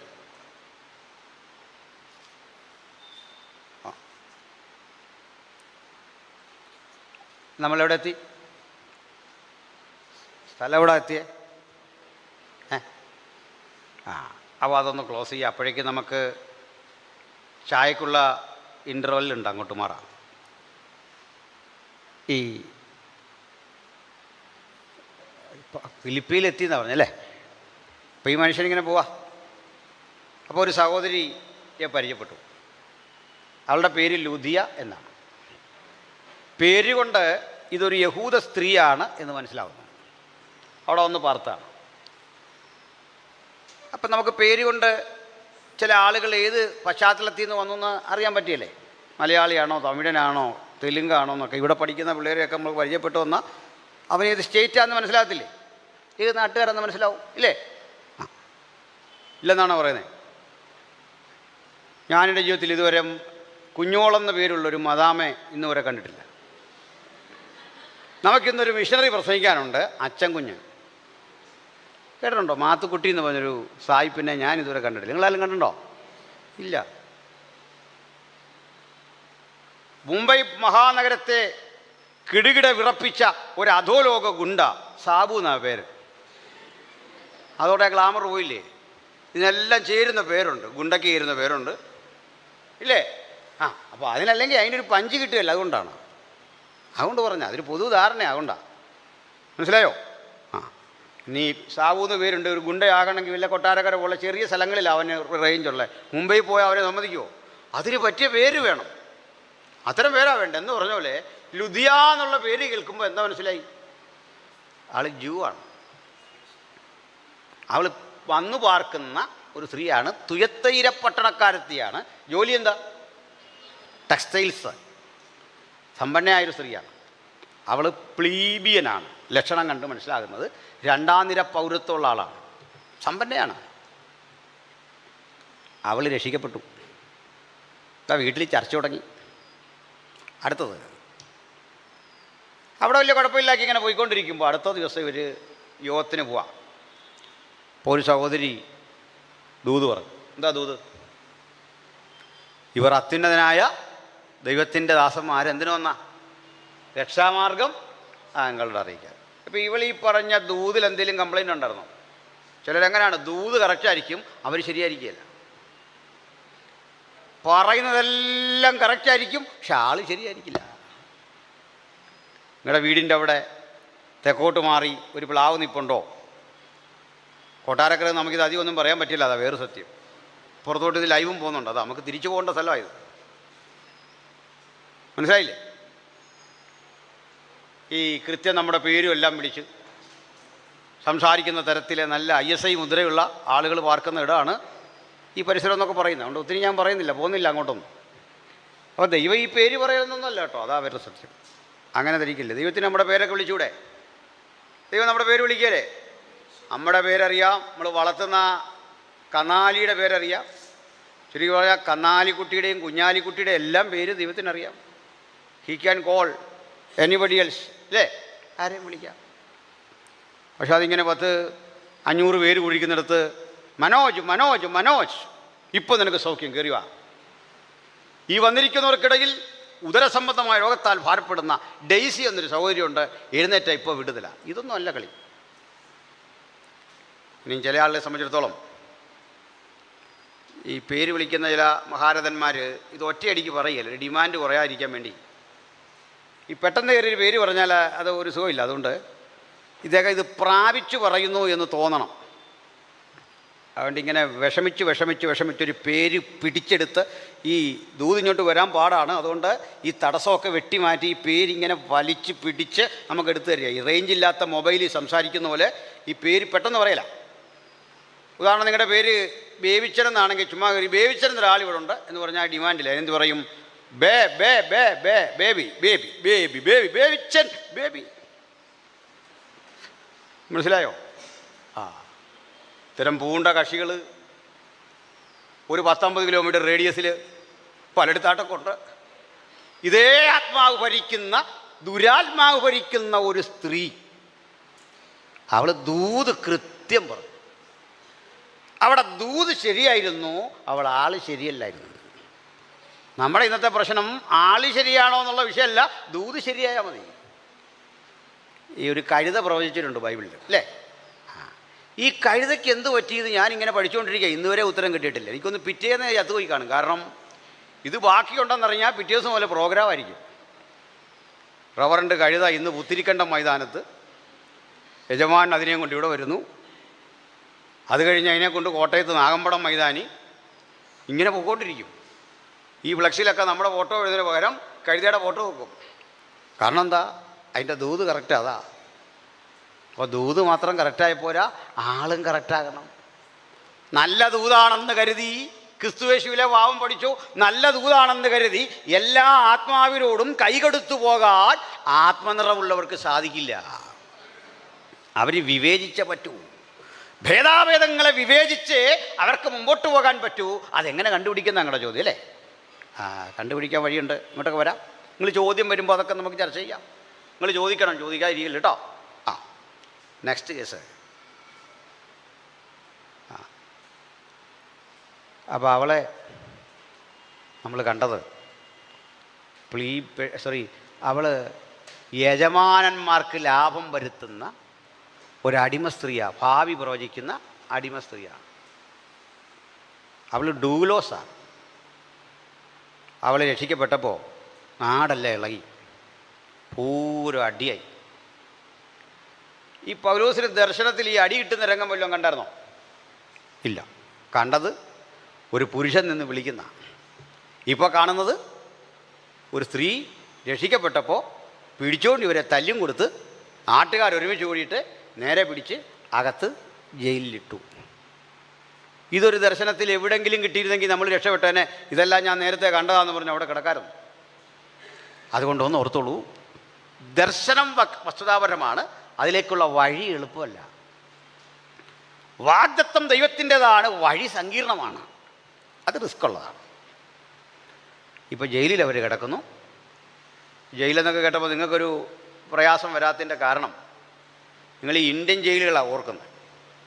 ഇത് ഭയങ്കര സുഖമാണ്, ഒരു 5 സ്റ്റാർ ഹോട്ടൽ പോലുള്ള സുഖം അവിടെ. അതുകൊണ്ടാണ് ഈ ജയിലിൽ നിന്ന് ഇറങ്ങുന്ന ആളുകളുടെയൊക്കെ ഒരു മുഖകാന്തി കണ്ടിട്ടില്ലേ, ഇത് ഇങ്ങനെ വെച്ചോണ്ടാണ് വരുന്നത്. നേടി എന്നുള്ള അർത്ഥത്തിലാണ് വരുന്നത്. ഞാനിതാദ്യമൊക്കെ ഈ ചെറുപ്പത്തിലൊക്കെ ഈ ശിക്ഷകൾക്ക് ശിക്ഷ കൊടുക്കുന്ന കാര്യമൊക്കെ എടുത്ത് വായിച്ച് പേടിച്ചിട്ടുണ്ട്. 6 വർഷം കഠിന തടവ് എന്ന് കേട്ടപ്പോൾ പണ്ട് പേടിച്ചിട്ടുണ്ട്. ഇപ്പോൾ അതൊരു പ്രശ്നമല്ല. കാരണം ഇപ്പോഴതിൻ്റെ ശരിക്കുള്ള അർത്ഥം പിടികിട്ടി. ഈ കഠിന തടവെന്ന് പറഞ്ഞാൽ ജയിലിലിടുക എന്നല്ല, ഈ മനുഷ്യനെ പിടിച്ചവിടെ കിടത്തി പിണ്ടതയിലുമൊക്കെ തൂത്ത് തടവുക എന്നർത്ഥം. പിടികിട്ടിയോ? മസാജ് ഇവിടെ ഇട്ടിട്ട് ആളിനെ സുഖചികിത്സ നടത്തുക, അതാണ് ഈ കഠിന തടവ്. ഫിലിപ്പിയായിലെ കാരാഗൃഹത്തിൻ്റെ പ്രത്യേകത, അല്ലെങ്കിൽ പൗരാണിക കാലത്തെ റോമൻ ജയിലറകളുടെ ഒരു പ്രത്യേകത, ഇവ മിക്കപ്പോഴും ഗുഹകൾക്കുള്ളിലായിരിക്കും. കാരാഗൃഹം ഗുഹകളെ കാരാഗൃഹങ്ങളാക്കി പണിത് മാറ്റിയാണ്. ഗുഹയുടെ അഴി, ആ പ്രധാന ഭാഗത്ത് ഒരഴി ഉണ്ടാക്കും, ആളെ അവിടെ ഇടുകയല്ല. എന്നിട്ട് ഈ ഗുഹ താഴേക്ക് ഒരു 90 ഡിഗ്രി ആംഗിളിൽ കുഴിച്ച് ഒരു 10-20 അടി ആഴത്തിൽ ഒരു പിറ്റുണ്ടാക്കുക, ചതുരാകൃതിയാണ്. ഇത് 2-3 തരത്തിലാണ്. ഒരു ഗുഹയിൽ ഒരു 3-4 സെല്ലുകൾ, 3-4 കുഴികൾ. അപ്പോൾ ഈ കുഴികൾക്കിടയിൽ 2 സെല്ലുകൾക്കിടയിലൂടെ ചെറിയ ദ്വാരം, ജനാല പോലെ കാണാം. അപ്പുറത്ത് ഇപ്പുറത്ത് കിടക്കുന്ന തടവുള്ളികളെ കാണുകയോ അത്യാവശ്യം സംസാരിക്കുകയൊക്കെ ചെയ്യാം. ഇതിലേക്ക് ഇറക്കി വിടുന്നത് ഈ നെഞ്ചിലൊരു കയറ് കെട്ടി കപ്പി വഴി ഇറക്കുകയാണ്. പിടിച്ചു കയറാനോ ഒന്നുമുള്ള സൗകര്യമില്ല. ഒരു 20 അടി താഴ്ച, 25 അടി താഴ്ച കാണും. ഒരു കിണറാണ്. ഇവർക്ക് ഒരു ഓവ് ചാല് അതുവഴി ഒഴുക്കാൻ സൗകര്യമുണ്ട്, വെള്ളം ഒഴുക്കാൻ. ദിനകൃത്യങ്ങൾ ചെയ്യുന്നത് അതിനവിടെ തന്നെ ഉള്ളൊരു കുഴിയാണ്. ആ ഓവ് ചാലിലൂടെ ഈ മാലിന്യം പുറത്തു പോകും. ഈ മുകളിലെ ഓവുചാലിലെ വെള്ളമാണ് കുടിക്കുന്നത്. ഒരു നേരം ഭക്ഷണം കിട്ടും, ഇറക്കി കൊടുക്കും. ഈ ഒരാളെ കിടത്തേണ്ട ഇടത്ത് 3 പേരെ കിട്ടാനുള്ള സ്ഥിതി ആലോചിച്ചു. ഞെങ്ങി ഞെരുങ്ങിയാണ് അതിൽ കിടക്കുന്നത്. ഈ ഘട്ടത്തിലാണ് പൗലോസിനെ ശീലാസിനെ ചങ്ങല ബന്ധിച്ച് ഇതിനകത്തിട്ടിരിക്കുന്ന പൗലോസിനെ തൊട്ടുമുകളിലൂടെ ഈ കാരാഗൃഹത്തിൻ്റെ കവാടത്തിൽ വന്ന് ഇങ്ങനെ എത്തി നോക്കി ആ കുഴി കാണാം, ആൾ കിടക്കുന്നൊക്കെ കാണാം. ആ വിധത്തിൽ അതിൻ്റെ പണി. അപ്പോൾ നമ്മുടെ കയ്യിലിരിക്കുന്ന ബൈബിളിലെ പല ലേഖനം എഴുതുമ്പോൾ കാരാഗൃഹത്തിലായിരുന്നു പൗലോസ് പറയുമ്പോൾ ആ കിടക്കുന്ന കിടപ്പിൽ ഇത്രയും കാര്യങ്ങൾ എഴുതി പിടിപ്പിക്കാൻ ആ കിടക്കുന്ന സന്ദർഭത്തിൽ പറ്റില്ല. അത് എഴുതിയെടുക്കാൻ പാകത്തിന് പടയാളികളുടെ കണ്ണ് വെട്ടിച്ച് കാവൽക്കാരോട് അനുമതി ചോദിച്ച് വന്നിരുന്നെഴുതുന്ന ആളുകളുണ്ട്. സ്വസ്തരേശനെ പോലൊക്കെയുള്ള ആളുകൾ ഈ കേട്ടെഴുതിയ പുസ്തകമാണ് നമ്മുടെ ഇരിക്കുന്ന റോമർക്ക് എഴുതിയ ലേഖനമൊക്കെ. അങ്ങനെ എഴുതിയ ലേഖനമാണ് ഫിലിപ്പിയർക്ക് എഴുതിയ ലേഖനം, എഫേസ്യർക്ക് എഴുതിയ ലേഖനം. അപ്പോൾ ആ ഒരു അവസ്ഥയിൽ നിന്ന് പ്രാപിച്ചെടുത്ത ദൈവശുശ്രൂഷയുടെ ആഴം നിങ്ങളൊന്ന് ചിന്തിച്ച്. സുഗമമായ പശ്ചാത്തലത്തിലല്ല ഇതൊക്കെ പിറവി കണ്ടത് എന്ന് ഓർക്കണം. അപ്പോഴാണ് ഒരു കാരാഗൃഹ പ്രമാണിയോടെ ഇരുന്നു. അയാൾ താഴേക്ക് നോക്കുന്നു. അയാളെ കണ്ട പൗലുസ് കണ്ണുകൾക്ക് ആ ഇരുട്ടത്തൊരു അരണ്ട വെളിച്ചമേ കാണാൻ പറ്റൂ. അദ്ദേഹം പെട്ടെന്ന് റികളക്ട് ചെയ്യുകയാണ്. ഈ മനുഷ്യനെ ഞാൻ കണ്ടു മറക്കുന്നല്ലോ, എവിടെയോ കണ്ട നല്ല ഒരു ഓർമ്മ വരും. അപ്പോൾ പൗലോസ് ശീലാസിനോടും കൂടെയുള്ള ആളിനോടും പറഞ്ഞു, ലൂക്കോസിനോടും പറഞ്ഞു, കൂടെയുള്ള ആളിനോടും പറഞ്ഞു, നമ്മൾ എവിടെയോ ഇയാളെ കണ്ടല്ലോ. പാര് പറഞ്ഞു കണ്ടിട്ടില്ല. കാരണം ഒന്നാമത് ഇയാൾ കാവൽക്കാരനല്ല, മറിച്ച് ജയിൽ സൂപ്രണ്ടാണ്, സ്റ്റാർ കൂടുതലുള്ള ആളാണ്. അയാൾ ഈ ക്യാമ്പസ് വിട്ട് പുറത്തു പോവില്ല. അയാളെപ്പോഴും ഇവിടെ ഉണ്ട്, കുടുംബമായിട്ട് താമസമാണ്. നമുക്ക് ലൂദിയുടെ വീട്ടിൽ യോഗസ്ഥലത്ത് വന്നില്ല ഇയാൾ. വെളിച്ചപ്പാടത്തിയോട് സുവിശേഷം പറഞ്ഞ് അവൾ വിശ്വാസം സ്വീകരിച്ചപ്പോഴും നാം ഇവനെ കണ്ടില്ല. ഓർമ്മയെ തെറ്റിയായിരിക്കും, കാണാൻ സാധ്യതയില്ല. പക്ഷെ പൗലോസ് ഒന്ന് കണ്ണടച്ചു. ഇവിടെയാണ് ഇയാളെ കണ്ടത്. കുറേ നേരം ഇരുന്നപ്പം മനസ്സിലാകുന്നു, ഈ മുഖരൂപമുള്ള മനുഷ്യനെ ഞാൻ കണ്ടത് ഇന്നല്ല. നാളുകൾക്കപ്പുറത്ത് ത്രോവാസിൽ നിന്ന് പുറപ്പെട്ട് മക്കതോനിലേക്ക് വരും വഴിയിൽ ബിഥുന്യയ്ക്ക് പോകാൻ ശ്രമിച്ച രാത്രിയിൽ ആത്മാവ് വഴി തടഞ്ഞിട്ട് കാണിച്ചു തന്നത് ഈ മനുഷ്യനെയാണ്. ആ ദർശനത്തിലേക്ക് അടുക്കുമ്പോൾ അദ്ദേഹത്തിന് മനസ്സിലായി, ജയില് എന്നെ സംബന്ധിച്ചോളം പ്രതിസന്ധിയല്ല, ഇതാണ് ശരിയായ ദർശനത്തിൻ്റെ വഴി എന്ന് മനസ്സിലായി. ഭക്തന് ചിലപ്പോഴൊക്കെ ജയില് വിടുതലാണ് എന്നുള്ള കാര്യം കൂടി ഓർക്കണം. ജയിലിലെ വിമോചനത്തെക്കാൾ വലുതാണ് ആ ജയിലിൽ കിടന്നുകൊണ്ട് തൻ്റെ വാഗ്ദത്തം തൊട്ടുമുമ്പ് നിൽക്കുന്ന കാഴ്ച ഭക്തൻ കാണുകയാണ്. അത് പ്രാപിക്കാൻ സന്നദ്ധനായി ചെല്ലുകയാണ്. ഒടുക്കം അവർ പാടി ആരാധിക്കുന്നു, ചങ്ങലകൾ അഴിഞ്ഞു വീഴുന്നു, കാരാഗൃഹ പ്രമാണി ആത്മഹത്യക്കൊരുങ്ങുന്നു. പൗലോസ് പറയുന്നു, നിനക്ക് ഒരു ദോഷവും വരുത്തരുത്, ഞങ്ങളിവിടെ ഉണ്ട്. നമുക്ക് വിശദീകരിക്കണ്ട. അന്ന് രാത്രി കാരാഗൃഹ പ്രമാണി മാനസാന്തരപ്പെട്ടു, വീടടക്കം അവർ ആനന്ദിച്ചു. ഒടുക്കം വീടടക്കം ആനന്ദിച്ച അനുഭവത്തിൽ ഈ മനുഷ്യനെയും പരിചയപ്പെടണം. അയാൾ റോമിലെ ഒരു ഉന്നത പൗരനാണ്. നമ്മൾ ചരിത്രത്തിൽ പഠിച്ച പെട്രീഷ്യനും പ്ലീബിയനും ഡൂലോസും ഒരുമിച്ച് ഈ ചർച്ചിൽ വന്നു. എല്ലാവരും ആ ചർച്ചിൽ വന്നു. ഇങ്ങനെ ആരംഭിച്ച സഭയാണ് ഫിലിപ്പിയായിലെ സഭ. പിടിയോ? അപ്പോൾ ഫിലിപ്പിയൻ ചർച്ചിൻ്റെ പ്രത്യേകത കേട്ടോ, അവിടെ പെട്രീഷ്യനുണ്ട്, പ്ലീബിയനുണ്ട്, ഡൂലോസുണ്ട്. നിങ്ങൾ മഹാക്രമമാണല്ലോ. ആ കൊച്ചവൻ കുഴപ്പമില്ലായിരുന്നു, ഇപ്പോൾ അവനെയും കൂടെ നിങ്ങൾ വിളിച്ചെടുത്ത് കൂട്ടിയോ? ആ ഇങ്ങോട്ട് നോക്കിയാൽ 4 പേരും കേട്ടെ. ഇനി നിങ്ങളെ കൊണ്ടൊരു പ്രശ്നം ഉണ്ടായാൽ നിൻ്റെയൊക്കെ കല്യാണം ഇന്ന് ഞാൻ നടത്തിയിട്ടേ പോകും. തെറ്റ് ചെയ്യുന്നവർക്കുള്ള ശിക്ഷയാണ് കല്യാണം. എന്തിനാ ജയിലിൽ കിടക്കുന്നത്? എന്തിനാ കഠിന തടവ്? അതിലും സുഖമുള്ള പരിപാടിയാണ്, സൂപ്പർ ശിക്ഷയാണ്. കല്യാണം കഴിച്ചവരോട് ചോദിച്ചു നോക്ക്. ചില പണി കിട്ടിക്കഴിഞ്ഞാൽ തീർന്നാ മോനെ. അതുകൊണ്ട് പറഞ്ഞാണ്, ഇനി നിങ്ങളെങ്ങാനും അനങ്ങിയാൽ ഞാൻ ഇവിടുന്ന് തന്നെ ഒരു പെണ്ണിനെ സെലക്ട് ചെയ്ത് നിൻ്റെ കല്യാണം നടത്തിയിട്ട് പോകും. പ്ലാണ്ടിരിക്കാതെ നിങ്ങൾ അനങ്ങുന്ന കാണുമ്പോൾ എനിക്ക് മനസ്സിലാകും കല്യാണം അല്ല വേണോ? ആ, മാർക്ക് കാര്യം മനസ്സിലായി, അപകടമാണ്. പോട്ടെ. അപ്പോൾ അവരെ ശ്രദ്ധിച്ചോണേ. കല്യാണ താല്പര്യമുള്ള മോനൊന്ന് നോക്കണം. മാർക്ക് ആർക്കായി കല്യാണം കഴിക്കാൻ താല്പര്യം നോക്കണം. മോൻ നോക്കിയാൽ മതി. ആ, മോനൊരു പ്രശ്നം ഉണ്ടാക്കില്ല കേട്ടോ, മരം നോക്കിയാൽ മതി. ഇനി അത് കേട്ട് ഇനിയും ഒരു പ്രചോദനം തോന്നിയിട്ട് പോട്ടെ. ആ, ശ്രദ്ധിക്കട്ടെ. ആ ചീഫ് സെക്രട്ടറി ഇങ്ങോട്ട് ശ്രദ്ധിച്ചിരുന്നോണം. മന്ത്രിമാരവിടെ ഇരുന്നോട്ടെ. ഒരാ നിയമസഭയിലെ കാര്യങ്ങൾ പഠിക്കുക, അവിടെ നിൽക്കട്ടെ. അപ്പോൾ ശ്രദ്ധിച്ച്, ഈ ചർച്ച് മനസ്സിലായല്ലോ, ചർച്ച് അറ്റ് ഫിലിപ്പി മനസ്സിലായല്ലോ. ആ, കാലവേറെ കഴിഞ്ഞ് നമ്മുടെ സെയിൻറ്റ് പോള് ഇവിടെ നിന്നെല്ലാം പോയി. ചർച്ച അവിടെ ശക്തിപ്പെട്ടു. അദ്ദേഹം മറ്റൊരു ജയിലിലായി. ഈ ജയിലിൽ കിടക്കുമ്പോഴും പൗലോസിന് താൻ സ്ഥാപിച്ച ചർച്ചകളെക്കുറിച്ചുള്ളൊരു ആകാംക്ഷയാണ്. എന്തു പറ്റി അവിടെ, എങ്ങനെയുണ്ട്? അപ്പോൾ ഈ തിമത്തിയോസും തീത്തോസും ഒക്കെ കാണാൻ വരും, എങ്ങനെങ്കിലും ജയിലിൻ്റെ അടുത്ത് വരും. അപ്പോൾ ചോദിക്കുന്നതൊന്നും വണ്ടി DMI അടച്ചോ ഇതൊന്നും അല്ല ചോദിക്കുന്നത്. ബാക്കി കാര്യങ്ങൾ എങ്ങനെ, ഇൻഷുറൻസ് കറക്റ്റായിരുന്നോ, ഇതൊന്നുമല്ല ചോദ്യം. എങ്ങനെയുണ്ട് നമ്മുടെ എഫെസോസിലെ സഭ? അപ്പോൾ പറയാം അവിടെ ഇന്നൊക്കെ പ്രശ്നങ്ങളുണ്ട്. കൊരിന്ത് എങ്ങനെ പോന്നു? അവിടെ ആകെ അടിയാണ്. അതിൻ്റെ പൊന്നച്ച ഒന്നും പറയണ്ട. അവിടെ ദുരുപദേശം കയറി വരുന്നു, അടി കയറി വരുന്നു, ആകെപ്പാടെ വിഷയം. തെസ്സലോനിക്ക സഭ എങ്ങനെ? അവിടെ ഈ ആത്മീയത കൂടിയിട്ട് ഭ്രാന്തായ കുറേ മനുഷ്യരുണ്ടെന്ന്. അങ്ങനെ ചില ആൾക്കാരുണ്ട്.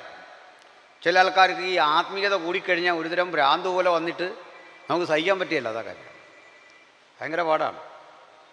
ഞങ്ങളുടെ വയൽ കോളേജിലെടുത്ത് പയ്യനുണ്ടായിരുന്നു. അവനൊരു ദിവസം പ്രാർത്ഥിച്ചിട്ട് അടുത്ത ദിവസം എന്നോട് പറഞ്ഞു, എനിക്കല്ലേ വെളിപ്പാടൊക്കെ കിട്ടിയെന്ന് പറഞ്ഞു. ഞാൻ പറഞ്ഞു എന്തുവാണ്? ഉടനെ പറഞ്ഞു, ഈ ചെരുപ്പിടുന്നത് പാവം, പേസ്റ്റ് ഇട്ട് പല്ല് തേക്കുന്നത് പാവം, വില കൂടിയ സോപ്പ് ഉപയോഗിച്ച് കുളിക്കുന്നത് പാവം. ഇതെല്ലാം കേട്ടപ്പോൾ ഞാൻ പറഞ്ഞു, നിൻ്റെ ഈ കൃപ ഒരു ഭയങ്കര കൃപയാണ്. പക്ഷേ ഇതും കൊണ്ട് നീ ഇവിടെ താമസിക്കില്ല. കാരണം നിന്നെപ്പോലെ കൃപയില്ലാത്ത കുറേ പാവപ്പെട്ടവരുണ്ട്. നീ കുളിക്കാതെ അവിടെ പോയി നിന്ന് കഴിഞ്ഞാൽ കൃപയില്ലാത്തവന് ഈ രാജ്യത്ത് ജീവിക്കട്ടെ, പൊക്കോളാൻ പറഞ്ഞു. ചിലർക്ക് ആവേശം കൂടിക്കഴിഞ്ഞാൽ എന്ത് ചെയ്യുന്നു എന്നൊരു പിടിയും കിട്ടത്തില്ല. അങ്ങനത്തെ ആൾക്കാരുണ്ട്, കണ്ടിട്ടില്ലേ? ആ, എന്തൊക്കെയാണ് ചെയ്യുന്നതിന് പിടിയില്ല. ഒരിക്കലും സഹോദരി അങ്ങനെ കാത്തിരുന്ന് പ്രാർത്ഥിച്ച് ഇവർക്ക് അന്യഭാഷ കിട്ടി. ആദ്യം ഈ അന്യഭാഷ കിട്ടുക എന്നൊക്കെ പറഞ്ഞാൽ ഭയങ്കര പറയാനൊന്നും പറയാനൊന്നും പറ്റിയല്ല അതിൻ്റെ സന്തോഷം അല്ലേ. ഇവർക്ക് ഈ സന്തോഷത്തിൻ്റെ ആദിക്ക് അതിങ്ങനെ 1-2 ആഴ്ച അതിങ്ങനെ ആ സന്തോഷത്തിൽ പോവാം. അടുത്ത ആഴ്ച പറഞ്ഞു, ഞാൻ ജീവിതത്തിൽ ഇതുപോലെ സന്തോഷം അനുഭവിച്ചിട്ടില്ല. സത്യം പറഞ്ഞു, ഈ ക്രിസ്തുവിനോടുള്ള സ്നേഹമൊക്കെ ഇപ്പോഴാണ് എനിക്ക് മനസ്സിലാകുന്നത്. അതുകൊണ്ട് കർത്താവിനോടുള്ള ആ സ്നേഹത്തിൻ്റെ ഈ സന്തോഷത്തിൻ്റെ ആധിക്യത്തിൽ എനിക്ക് പിടിച്ചു നിൽക്കാൻ പറ്റുന്നില്ല. ഞാൻ ആത്മഹത്യ ചെയ്യാൻ പോവാം. മനസ്സിലായോ? ഈ ദൈവസ്നേഹത്തിൻ്റെ ആഴത്തിൽ ആ പിടി കാരണം എനിക്ക് ഈ ഭൂമിയെ ഞാൻ വെറുക്കുന്നു. എന്തിനാണ് ഇവിടെ ജീവിക്കുന്നത്? ഞാൻ ചാകാൻ പോവാം. ഇങ്ങനെ ചെയ്യരുത്. ആത്മഭാരം കൂടിയിട്ട് ആത്മഹത്യ ചെയ്യാനൊന്നും പോരുത്. ഇത്തരം കുറേ ആളുകളായിരുന്നു ഈ തെസ്സലോനിക്കയിലുണ്ടായിരുന്നു. എന്ന് വെച്ചാൽ കർത്താവ് താൻ ഗംഭീരനാഥത്തോടും എന്നൊക്കെ പറഞ്ഞ് കേട്ടപ്പോൾ ഇവരെടുത്ത് അടുത്ത ആഴ്ച കർത്താവ് വരുമെന്ന് പറഞ്ഞ് പോയി സ്ഥലം വിറ്റു. നല്ലപോലെ ഫുഡ് കഴിച്ചു. എന്നിട്ട് യോഗം നടത്തി ഇങ്ങനെ പോവാ. പണിക്കും പോകുന്നില്ല. എല്ലാവിധത്തിലും അവിടെ കാര്യാദികളെല്ലാം സ്തംഭിച്ചപ്പോൾ വെളിയുള്ള കുറേ സഹോദരിമാരുണ്ടായിരുന്നു. അവരപ്പോസ്തലനെ വിവരം അറിയിച്ചു, ഇവിടെ ജോലിക്കും പോകുന്നില്ല, എല്ലാം വിറ്റിട്ട് കുഞ്ഞുങ്ങളെയും പഠിക്കാൻ വിടുന്നില്ല. കാരണം ചോദിച്ചാൽ പറയാ കർത്താവ് വരുമെന്ന്. കർത്താവ് വരുമെന്നുള്ളത് ഉത്തരവാദിത്തം ഇല്ലാതെ ജീവിക്കാനുള്ള ലൈസൻസാണോ? അല്ലല്ല. അപ്പോഴപ്പോസ്തലൻ അവരെ വാൺ ചെയ്ത് അറിയിക്കുന്നതാണ് 2 തെസ്സലോനിക്ക ലേഖനം. അപ്പോൾ പറഞ്ഞു, നമ്മൾ ഈ സ്പീഡ് കൂട്ടി കർത്താവ് പെട്ടെന്ന് വരുമെന്നും പറഞ്ഞ് ഉത്തരവാദിത്വം ഇല്ലാതെ ജീവിക്കരുത്. പ്രവചനങ്ങളിൽ നിറവേറാനുണ്ട്. ജാഗ്രതയോടെ കാത്തിരിക്കണം. അധർമ്മമൂർത്തി നാശയോഗ്യനുമായും വെളിപ്പെടണം. ഒത്തിരി കാര്യങ്ങൾ പറഞ്ഞു. അങ്ങനെ ഇരിക്കെ ഇദ്ദേഹം ജയിലിൽ കിടന്നുകൊണ്ട് തിമത്തിയോസിനോടും അവിടെ കാണാൻ വന്നവരോട് ചോദിച്ചു, നമ്മുടെ ഫിലിപ്പിയിലെ സഭയുണ്ടല്ലോ അതെങ്ങനെ പോന്നു? ഫിലിപ്പിയിലെ സഭ മനസ്സിലായോ? ആരൊക്കെയാണ് അവിടെ ഉള്ളത്? പെറ്റീഷനും പ്ലീബിയനും ഡൂലോസും നമ്മുടെ ലൂദിയയും കാരാഗൃഹ പ്രമാണിയും ഈ വെളിച്ചപ്പാടത്തിയായ സഹോദരി. ഈ വന്നവർ പറയാൻ തുടങ്ങി, എൻ്റെ പൊന്നു ഗുരു പറയാതിരിക്കാൻ തരയില്ല, നമ്മുടെ ചർച്ചുകളിൽ ഏറ്റവും ഡീസൻ്റായിട്ട് പോകുന്നൊരു സഭയാണ്. എന്താ കാര്യം? പൗലോസിന് ആകാംക്ഷ. അദ്ദേഹം പറയണേ, നമ്മുടെ ലുദിയിൽ നമ്മൾ ചെന്ന് കണ്ടപ്പോൾ ചെറിയൊരു ടെക്സ്റ്റൈൽസും അത്യാവശ്യം ജീവനക്കാരും ഒക്കെ ആയിട്ട് തുടങ്ങിയൊരു സ്ഥാപനമില്ലേ, അതങ്ങ് ഡെവലപ്പായി. സ്റ്റാഫെല്ലാം വിശ്വാസികളാണ്. അവൾ ആ സഭയുടെ നെടുന്തൂണായി നിന്ന് ധനകാര്യ വിഷയങ്ങളിൽ മുഴുവൻ സഭയെ സഹായിക്കുന്ന, സഹായം ചെയ്യാൻ വരമുള്ളവളായിട്ടങ്ങ് വളർന്നു. നല്ലൊരു സഹോദരി, നല്ല ഭർത്താവ്, നല്ല കുടുംബം, സഭയുടെ കരുത്തവരാ. നമ്മളാ പണ്ട് കണ്ട ആ മന്ത്രവാദി സ്ത്രീയില്ലേ, അവളെയൊക്കെ കാണണം. പാണ്ഡവൾ മന്ത്രവാദിനിയായി നടന്ന് യജമാനന്മാർക്ക് ലാഭം വരുത്തിയെങ്കിൽ പിശാചുക്കൾ പിടിച്ചവർ, ദുരാത്മാവ് ബാധിച്ചവർ, ഭ്രാന്തന്മാർ, മാനസിക രോഗികൾ അവളുടെ അരികിൽ വരുമ്പോഴേ വിടുതലാ. കൃപാവരം കൊണ്ട് ദൈവം അവളെ അങ്ങ് ശക്തിപ്പെടുത്തി. അവൾ നോക്കിയാൽ മതി. അങ്ങനെയാ, മനസ്സിലായോ? അവൾ വീട്ടിൽ നിന്ന് ഇറങ്ങിയാൽ മതി, ദൂരത്ത് ഭൂതം വിട്ടു. ഇവിടുന്ന് വണ്ടി കയറി എന്നറിഞ്ഞാൽ പേടിച്ചു. അത്ര കൃപകളാൽ നിറച്ചു. നമ്മുടെ ആ കൊമ്പമീശക്കാരൻ, ആ കാരാഗർ പ്രമാണി ഉണ്ടല്ലോ, ആൾ പഴയപോലൊന്നുമല്ല. സൗമ്യൻ, ശാന്തൻ, സഭയുടെ അഡ്മിനിസ്ട്രേഷനൊക്കെ പുള്ളിയാണ്. വരവ്, ചെലവ്, കണക്ക്, സാധുക്കളായ മനുഷ്യരാര്, കൈത്താങ്ങലെടുക്കേണ്ടതാര്, എന്തൊരു ഐശ്വര്യമാണ് ആ സഭ. ഈ സഭയുടെ സന്തോഷം മനസ്സിലാക്കിയ പൗലോസ് ആ സന്തോഷ നിമിത്തം അവരെ പ്രേരിപ്പിച്ചെഴുതുന്ന വചനമാണ് ഫിലിപ്പി ലേഖനം. അതിലാണ് പറയുന്നത്, കർത്താവിൽ എപ്പോഴും സന്തോഷിപ്പീൻ, സന്തോഷിപ്പീൻ എന്ന് ഞാൻ പിന്നെയും നിങ്ങളോട് പറയുന്നു. മനസ്സിലായോ? ഇപ്പം ഈ ലേഖന പശ്ചാത്തലം പിടിയിട്ടാ കാര്യം മനസ്സിലായോ? ഇനിയാണെന്നൊക്കെ മനസ്സിലാക്കേണ്ടത്. ഈ ആളുകളൊന്ന് ഓഫീസ് മാറി ഇരുന്നു എന്ന് വിചാരിക്കുക. ഈ ലൂദിയ പറയാ, ഞാനേ ഈ കാശ് കൊടുത്താ ചർച്ചിതുപോലെ ഞാനിതങ്ങ് പിൻവലിക്കുക എന്ന് പറയാം. എന്നിട്ട് നാളെ മുതൽ ഞാൻ പ്രവചിക്കാൻ പോവാന്ന് പറഞ്ഞാൽ നടക്കില്ല.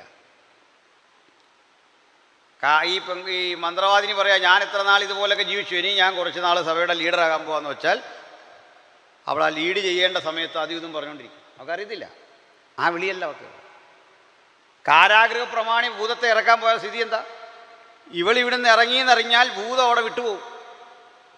ഇയാൾ ഭൂതത്തെ ശാസിക്കാൻ പോയാൽ ഭൂതം പിടിച്ചവൻ ഇങ്ങോട്ട് വരുന്നെന്നറിഞ്ഞാൽ ഇയാൾ വിട്ടുപോകും, പേടി കാരണം. മനസ്സിലായില്ലേ? അലറിക്കൊണ്ടോടും.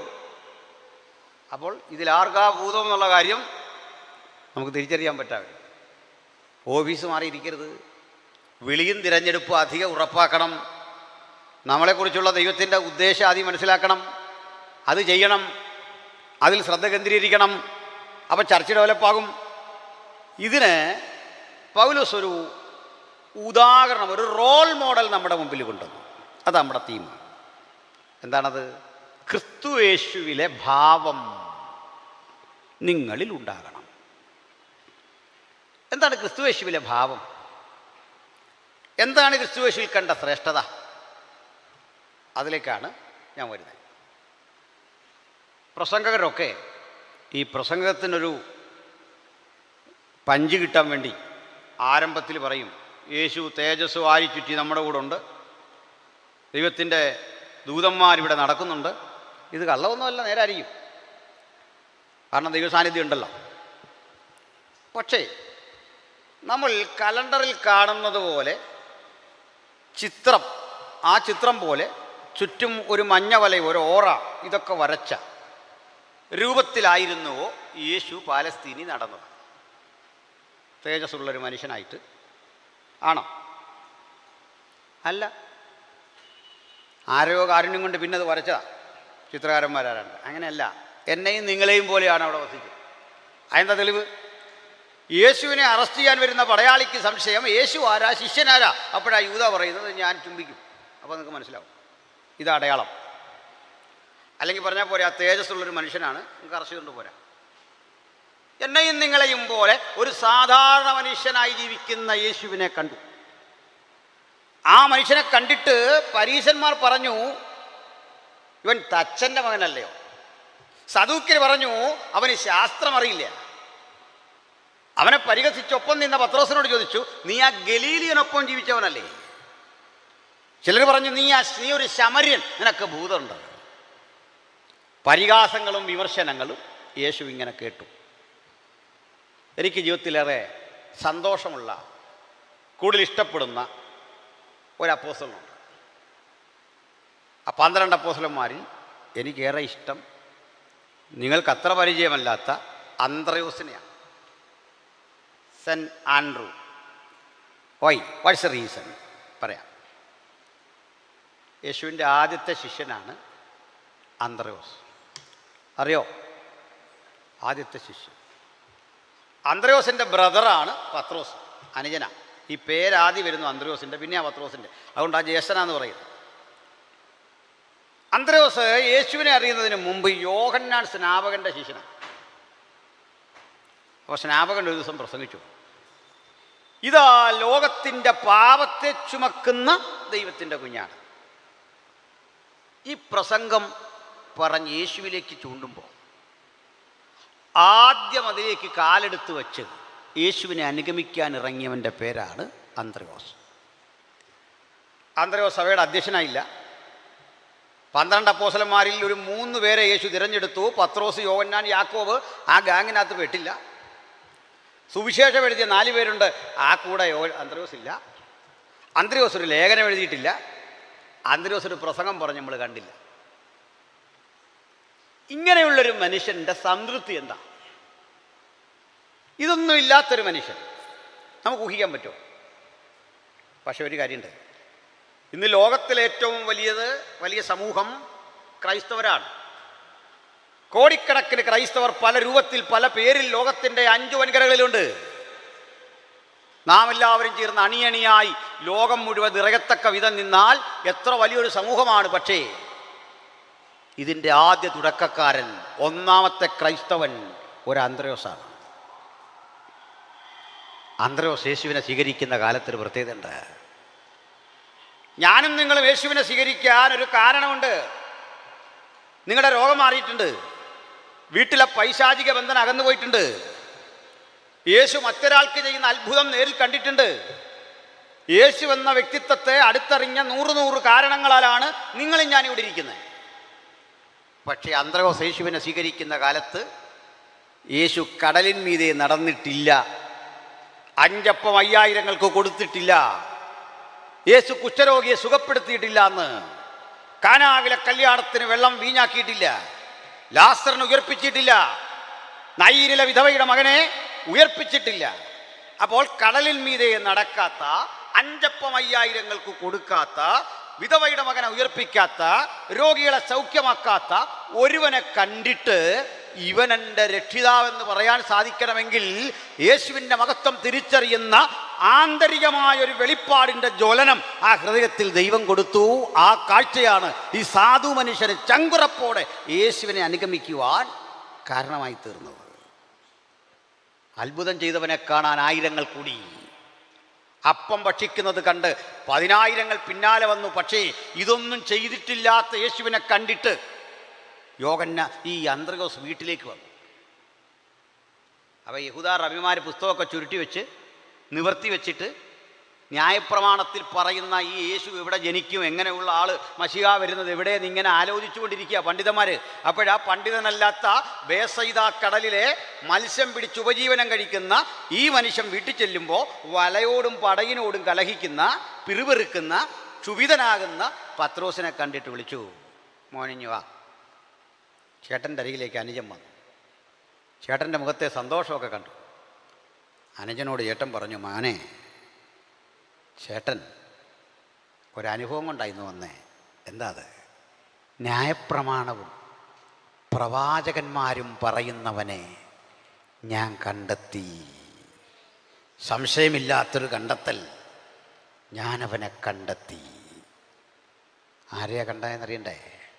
ഒരു ദുർബല മനുഷ്യനെ കണ്ട്, നേരെ നിൽക്കാൻ ത്രാണിയില്ലാത്തൊരു മനുഷ്യനെ കണ്ട്, അത്ഭുതം അതുവരെ ചെയ്തിട്ടില്ലാത്തവനെ കണ്ട്, കടൽ മീതെ നടക്കുന്നവനെ, ഒരിക്കലും അങ്ങനെ കണ്ടിട്ടില്ലാത്തവനെ കണ്ടിട്ട് പറയുക, ഞാൻ എൻ്റെ രക്ഷിതാവിനെ കണ്ടു, ഞാൻ മസിയെ കണ്ടു, വരൂ, നിനക്കും അവനെ കാണാം. പത്രോസും വന്നു. പത്രോസിന് യേശുവിനെ അങ്ങ് ഇഷ്ടപ്പെട്ടു. നോക്കി നിൽക്ക പത്രോസ് അന്ത്രയോസിൻ്റെ മുമ്പിൽ കൂടെ കുതിച്ച് ഗ്രാഫങ്ങ് കയറുകയാണ്. എല്ലാവർക്കും പത്രോസിനെ മനസ്സിലായി. തൻ്റെ മുമ്പിലൂടെ അനുജൻ വളരുന്ന കാഴ്ച കണ്ടപ്പോൾ ഒരു കോംപ്ലക്സും ചേട്ടന് തോന്നിയില്ല. എന്താ കാര്യം എന്നറിയണ്ടേ? അന്ത്രയോസിനറിയാം എന്നെ 3 പേരിൽ ഒരുവനാക്കിയില്ല, എന്നെ അധ്യക്ഷനാക്കിയില്ല. ഈ പരിവമൊന്നുമില്ല. കാരണം തൻ്റെ ഇഷ്ടം ഇതൊന്നുമല്ല. അധ്യക്ഷനാകുന്നതിനേക്കാൾ, 3 ഒരുവനാകുന്നതിനേക്കാൾ വലുത് യേശുവിനെ മുൻകൂട്ടി അറിഞ്ഞ പദവിയാണ്. അധ്യക്ഷ സ്ഥാനം ഒരു ദിവസം തെറിച്ചേക്കാം, 3 ഒരുവനെന്നുള്ള സ്ഥാനം പോകാം. പക്ഷെ ഒന്നാമൻ ആദ്യം യേശുവിനെ കണ്ടതെന്നുള്ള സ്ഥാനം തെറിപ്പിക്കാൻ ആർക്കും സാധിക്കില്ല. സേഫാ തൻ്റെ മേഖല. ശരിയാണോ? ശരിയാണോ? ആ മനുഷ്യനിൽ ഒരു ക്രിസ്തു ഭാവം ഞാൻ കാണിച്ചു തരാം. അദ്ദേഹത്തെ നിർണായകങ്ങളായ 3 സമയത്ത് ബൈബിളിൽ കാണുന്നുണ്ട് അന്ത്രയോസിനെ. ഒന്ന്, അന്ത്രയോസ് പത്രോസിനെ കൊണ്ട് യേശുവിൻ്റെ അടുത്ത് കൊടുത്തു. ഇവൻ പ്രയോജനപ്പെടും, എടുത്തോളാൻ പറഞ്ഞു. 5 അപ്പവും 2 മീനുമായി വന്ന ഒരു ബാലനെ കിട്ടി, അവനെ കൊണ്ട് യേശുവിൻ്റെ അടുത്ത് കൊടുത്തു. ഇവൻ്റെ കയ്യിൽ 5 അപ്പവും ഉണ്ട്, 2 മീനും ഉണ്ടെന്ന്. അവനെ യൂട്ടിലൈസ് ചെയ്യും, അവൻ്റെ പോസിബിലിറ്റി മൊത്തം ഉപയോഗിക്കണമെന്ന് പറഞ്ഞു. കൊണ്ടു കൊടുത്തു. ഒരുവറ്റം ശമര്യർക്ക് ദൈവവചനം ഒന്ന് കേട്ടാൽ കൊള്ളാം. ആന്ത്രോസ് അവരെ വിളിച്ചുകൊണ്ട് പത്രോസിൻ്റെ അടുത്ത് കൊണ്ട് കൊടുത്തേച്ച് പറഞ്ഞു, പ്രസംഗിക്കാൻ പറഞ്ഞു. പത്രോസ് പ്രസംഗിച്ചു. ശമര്യരുടെ മേൽ പരിശുദ്ധാത്മാവ് വന്നു. അവിടെ സ്നാനം നടന്നു. എന്താ മനസ്സിലായി? അദ്ദേഹത്തിനൊരു കഴിവുണ്ടായിരുന്നു, ജനത്തെ യേശുവിങ്കിലേക്ക് കൊണ്ടുവരിക. അതും കഴിവുണ്ട എന്ന് തോന്നുന്നവനെ, ദൈവത്തിന് വേണമെന്ന് തോന്നുന്നവനെ കൊണ്ടുവരിക. ഒരു കാര്യം കണ്ടോ? ഈ ശമര്യർക്ക് ദൈവവചനം കേൾക്കണമെന്ന് വെച്ചു. അവർ പത്രോസിൻ്റെ അടുത്തോട്ട് പോവാണ്. ഞാനോ നിങ്ങൾ അന്ത്രയോസിൻ്റെ സ്ഥാനത്തെങ്കിൽ ശമര്യർ അങ്ങോട്ട് പോകുന്നുണ്ട് പറയും, ഇതിലെ വാ, ഇനി വന്നേ. എവിടെ പോവാ? സുവിശേഷം കേൾക്കാൻ. എവിടെ? പത്രോസിൻ്റെ അടുത്ത്. ഈ പത്രോസ് ആരാന്നറിയോ? ഇല്ല, എൻ്റെ അനിയനാ. ഞാൻ അവനെ കൊണ്ടുവന്നു. ഞാൻ പറഞ്ഞ ശേഷം അവൻ ഈ സുവിശേഷം എന്താണെന്ന് കേട്ടെ. നിങ്ങൾ അതിനെക്കുറിച്ചൊന്ന് അന്വേഷിച്ച് നോക്കണം. ഇവൻ ഇന്നലെ ഇങ്ങോട്ട് വന്നവനാ. അവനിപ്പോൾ എന്നെ അറിയത്തില്ല. ഞാനാ അവനെ കൊണ്ടുവന്നു. നമുക്ക് സുവിശേഷം കേൾക്കണമെങ്കിൽ ഞാൻ പറഞ്ഞുതരാം. നമ്മളിങ്ങനെ ചെയ്യുന്നത്. പക്ഷെ അന്ത്രയോസിനറിയാം എനിക്കതിനുള്ളൊരു പാഠമൊന്നുമില്ല. പത്രോസിൻ്റെ മീതെ ഒരു അഭിഷേകമുണ്ട്, അതാ അതിന് നല്ലത്. അങ്ങ് പ്രസംഗിക്കുക. ഇതിൻ്റെയൊക്കെ വ്യത്യാസം അറിയണമെങ്കിൽ നമ്മൾ നിത്യത ചെല്ലുമ്പോൾ ഒരു കാര്യം അറിയാം. പ്രതിഫലം വിധിക്കുന്ന നാളിൽ 3000 പേരെ പിടിച്ചൊരു ചൂണ്ട പത്രോസിനുണ്ടായിരുന്നു. കർത്താവ് ഇതിനെല്ലാം ഓരോ പ്രതിഫലം കൊടുത്തു. 3000 ഒറ്റ രാത്രി നിന്ന് മുക്കിയില്ലേ, ഇത് പിടിച്ചു. ഇതെല്ലാം കിട്ടിക്കഴിഞ്ഞപ്പോൾ ഈ മനോഹരങ്ങളായ പ്രതിഫലം കൊണ്ട് ഇതിലേ പോകണമെന്നറിയാതെ പത്രോസ് ഇങ്ങനെ നിൽക്കുമ്പോൾ അന്ത്രയോസിനെ വിളിച്ചു. ഇതിലും വലുതൊരെണ്ണം കൊടുത്തു. പത്രോസ് സ്വാഭാവികമായിട്ട് ചോദിച്ചു, ഇതന്നെ ഇത്രേ? 3000 പേരെ നീ പിടിച്ചു, അതിനുള്ള പ്രതിഫലം നിനക്ക് തന്നു. 3000 പിടിച്ച നിന്നെ ഇവനാ പിടിച്ചത്. ഇതൊരു ബോണസ് പോയിന്റ് ഇട്ടാൽ ഇവനങ്ങ് കയറും. ലോകത്തെവിടെ ക്രൈസ്തവനുണ്ടായി വന്നാലും ഒരു ബോണസ് പോയിന്റ് അന്ത്രയോസിന് കിട്ടും. കാരണം ഒന്നാമൻ അവനാണ്, ഫസ്റ്റ് വൺ അവനാണ്. അപ്പോൾ ഇതൊന്നും ഒരിക്കലും തൻ്റെ ആ വലിപ്പം എവിടെയും പറയാതെ സൗമ്യതയോട് ഒതുങ്ങി നിൽക്കുന്ന ക്രിസ്തുയേശുവിലെ ഭാവം നമ്മൾക്ക് അന്ത്രയോസിൽ കാണാം. ഇതുപോലെ ക്രിസ്തുയേശുവിലെ ഭാവം എന്താ? ഫിലിപ്പി ലേഖനം 2:4 മുതൽ പറയുക, ഓരോരുത്തൻ സ്വന്തം ഗുണമല്ല മറ്റുള്ളവൻ്റെ ഗുണം നോക്കണം. ക്രിസ്തുയേശുവിനെ കുറിച്ച് പറയുക, അവൻ ദൈവരൂപത്തിലിരിക്കെ. ആദ്യം മനസ്സിലാക്കിയോ, ബേത്ലഹേമിലെ ജനനം മുതലല്ല കർത്താവായ യേശു ഉള്ളത്. ബേത്ലഹേമിലെ ജനനത്തെക്കാൾ 1000 വർഷം മുമ്പ് യേശു ഉണ്ടായിരുന്നോ എന്ന് എന്നോട് ചോദിച്ചാൽ ഞാൻ പറയുണ്ട്. 1000 അല്ല, 10000 വർഷം മുമ്പ് യേശു ഉണ്ടായിരുന്നു. 10000 അല്ല, സഹസ്ര കോടി വർഷങ്ങൾക്കപ്പുറത്ത് യേശു ഉണ്ടായിരുന്നു. ചുരുക്കത്തിൽ പറഞ്ഞാൽ യേശു കർത്താവ് ഇല്ലാതിരുന്ന കാലമില്ല, ഇല്ലാതിരിക്കുന്ന കാലമില്ല. സ്വർഗീയ മഹിമയിൽ പിതാവിനോടൊപ്പം പിതാവും പുത്രനും പരിശുദ്ധാത്മാവുമായ ഏകസത്യദൈവത്തിൻ്റെ നിറവ് അങ്ങനെ നിലനിൽക്കുന്ന ഘട്ടത്തിൽ ദൈവത്തിൻ്റെ പദ്ധതി പോലെ പാപത്തിൽ അധപ്പതിക്കപ്പെട്ട മനുഷ്യനെ രക്ഷിക്കാൻ ദൈവം ജഡത്തിൽ വെളിപ്പെട്ടു വന്നു. അതാ പുത്രനായ യേശു ക്രിസ്തു. താഴേക്കിറങ്ങാൻ ആ രംഗം ഒന്ന് വിശദീകരിച്ച് ഞാൻ നിർത്തിക്കൊള്ളാം. എന്നിട്ട് നിങ്ങൾക്ക് ചർച്ചയ്ക്ക് അവസരം തരണമെന്നാണ്. ശ്രദ്ധിക്കണേ സൗരങ്ങളെ, ഹോളി ട്രിനിറ്റി നമ്മൾ പഠിക്കുന്നവരാ. വാസ്തവത്തിൽ ഈ ട്രിനിറ്റി അത് പഠിക്കുമ്പോൾ അറിഞ്ഞെടുക്കേണ്ട ഒരു കാര്യമുണ്ട്. ഈ ട്രിയൂണിറ്റി അഥവാ ട്രിനിറ്റി എന്ന് പറയുന്നത് ഒരു വലിയ മാർമിക സത്യമാണ് ബൈബിളിലെ. പിതാവ്, പുത്രൻ, പരിശുദ്ധാത്മാവെന്നേ അതിനർത്ഥമുള്ളൂ. അപ്പോൾ ഈ ദൈവം എന്നാൽ എന്ത്, ആരാണ് ദൈവം, എന്താണ് ദൈവം? ഒരു നിർവചനം പറയാൻ പറഞ്ഞാൽ പറ്റുമോ? You please define what is God, term God, അതൊന്ന് ഡിഫൈൻ ചെയ്യാം. നമുക്ക് കുറേ ഗുണങ്ങൾ പറയാനേ പറ്റൂ, സർവശക്തൻ, സർവജ്ഞാനി, സർവവ്യാപി എന്നൊക്കെ. പക്ഷെ ഒരു പേര് ദൈവത്തിന് പറ്റും, പരമാധികാരി, ദ അൾട്ടിമേറ്റ് ഓണർ, സകലത്തിൻ്റെ കാരണഭൂതൻ എന്നൊക്കെ പറയാം. പക്ഷെ ദൈവത്തിനൊരു നല്ല നിർവചനം ബൈബിളിലുണ്ട്, തരക്കേടില്ലാത്തൊരു നിർവചനം. അത് ദൈവം സ്നേഹം തന്നെ എന്നാണ്. ദൈവം സ്നേഹമാണ്. ദൈവം സ്നേഹം തന്നെ എന്ന് പറയുമ്പോൾ ഒരു കാര്യം ഓർക്കണം, സ്നേഹം ഇറ്റേണലാണ്. നിത്യസ്നേഹത്താൽ അവൻ നമ്മെ സ്നേഹിച്ചു. നിത്യസ്നേഹം അല്ലേ? ദൈവം ആരെയാണ് സ്നേഹിച്ചത്? പറ. അപ്പോൾ ലോകത്തെയാണ് ദൈവം സ്നേഹിച്ചു തുടങ്ങിയെങ്കിൽ സ്നേഹത്തിന് തുടക്കമുണ്ട്. കാരണം സ്നേഹം നിത്യമല്ലെന്ന് വരുന്നു. ലോകം സൃഷ്ടിച്ച ശേഷമല്ല സ്നേഹിക്കാൻ പറ്റുള്ളൂ. ശരിയല്ലേ? ദൂതന്മാരെയാണോ? അവർക്ക് തുടക്കമുണ്ട്. മനുഷ്യനെയാണോ? അല്ല, തുടക്കമുണ്ട്. അതെങ്ങനെ ശരിയാണ്? അത് ട്രിനിറ്റേറിയന്മാർക്ക് മാത്രമേ വിശദീകരിക്കാൻ പറ്റൂ. കാരണം ക്രൈസ്തവൻ്റെ വിശ്വാസപ്രകാരം ഒരു ദൈവം, ആ ദൈവത്തിൽ 3 വ്യക്തിത്വങ്ങൾ നിലകൊള്ളുന്നു: പിതാവ്, പുത്രൻ, പരിശുദ്ധാത്മാവ്. പിതാവ് പുത്രനെ സ്നേഹിച്ചു, പുത്രൻ പിതാവിനെ സ്നേഹിച്ചു, അവർ ഇരുവരും പരിശുദ്ധാത്മാവിനെ സ്നേഹിച്ചു. ദൈവത്തിൻ്റെ ആ എസൻസ് തന്നെ സ്നേഹമായി. ആ സ്നേഹത്തിൻ്റെ തീവ്രതയിൽ ദൈവം ദൈവ കുടുംബം എന്ന ആശയത്തിൽ പൗരാണിക നിത്യതയിൽ തുടരും ആ കാലം. പിന്നെ ദൂതഗണങ്ങളുണ്ടായി. അവയെ ആരാധിക്കുമ്പോൾ പിതാവിനെ വിളിക്കും പരിശുദ്ധൻ, പുത്രനെ വിളിക്കും പരിശുദ്ധൻ, പരിശുദ്ധാത്മാവിനെ വിളിക്കും പരിശുദ്ധൻ. അവർ രാപ്പകൽ വിശ്രമം കൂടാതെ പറഞ്ഞുകൊണ്ടിരുന്നതാണ്. പരിശുദ്ധൻ പരിശുദ്ധൻ എന്ന് ആവർത്തിച്ച് പറയല്ല, ഒരു സംഗീതം പോലെ 3 തവണ പറഞ്ഞിട്ട് വീണ്ടും അത് അതേ രൂപത്തിൽ പറയുന്നു. God the Father, God the Son and God the Holy Ghost. Holy holy holy, പരിശുദ്ധൻ പരിശുദ്ധൻ പരിശുദ്ധൻ. അവ ആർപ്പിടുകയാണ്. ഈ രംഗം കണ്ടപ്പോൾ പിതാവിന് മഹത്വം കൊടുക്കുന്ന ദൂതഗണങ്ങളുടെ മഹത്വത്തിൽ, പുകഴ്ചയിൽ, പുത്രന് മഹത്വം കൊടുക്കുന്ന ഇടത്ത് ദൂതഗണങ്ങളിൽ ഒരു പറ്റം ശ്രദ്ധിച്ചു. ഈ മഹത്വത്തിൻ്റെ വിന്യാസം, അതിങ്ങനെ അനുഭവിക്കുന്ന ദൈവത്തിൻ്റെ തേജസ്സാർന്ന സാന്നിധ്യം കണ്ടിട്ട് ഒരു ദൂതന് തോന്നി, ഞാൻ ദൈവത്തോട് സമനാകും. ഇതുപോലെ ഇതിട്ട് എൻ്റെ സിംഹാസനം അത്യുന്നതൻ്റെ സിംഹാസനത്തിൻ്റെ മീതെ വയ്ക്കും. ആക്ച്വലി പാപം എറൈസ് ചെയ്യുന്ന ഇവിടെയാണ്. പാപം എന്ന് പറഞ്ഞൊരു വസ്തുവല്ല. ചില ഈ പാപം സ്വർഗത്തിൽ എങ്ങനെ കയറിയെന്നൊരു ചോദ്യം ഇന്നലെ ഞാൻ കൊടുത്തു. പാപം എന്ന് പറഞ്ഞാൽ എന്തോ ഒരു കനമുള്ള സാധനം എടുത്തു വെക്കല്ല, ലോ ബ്രേക്ക് ചെയ്യുന്നതാണ് പാപം. ലോ ബ്രേക്ക് ചെയ്തു.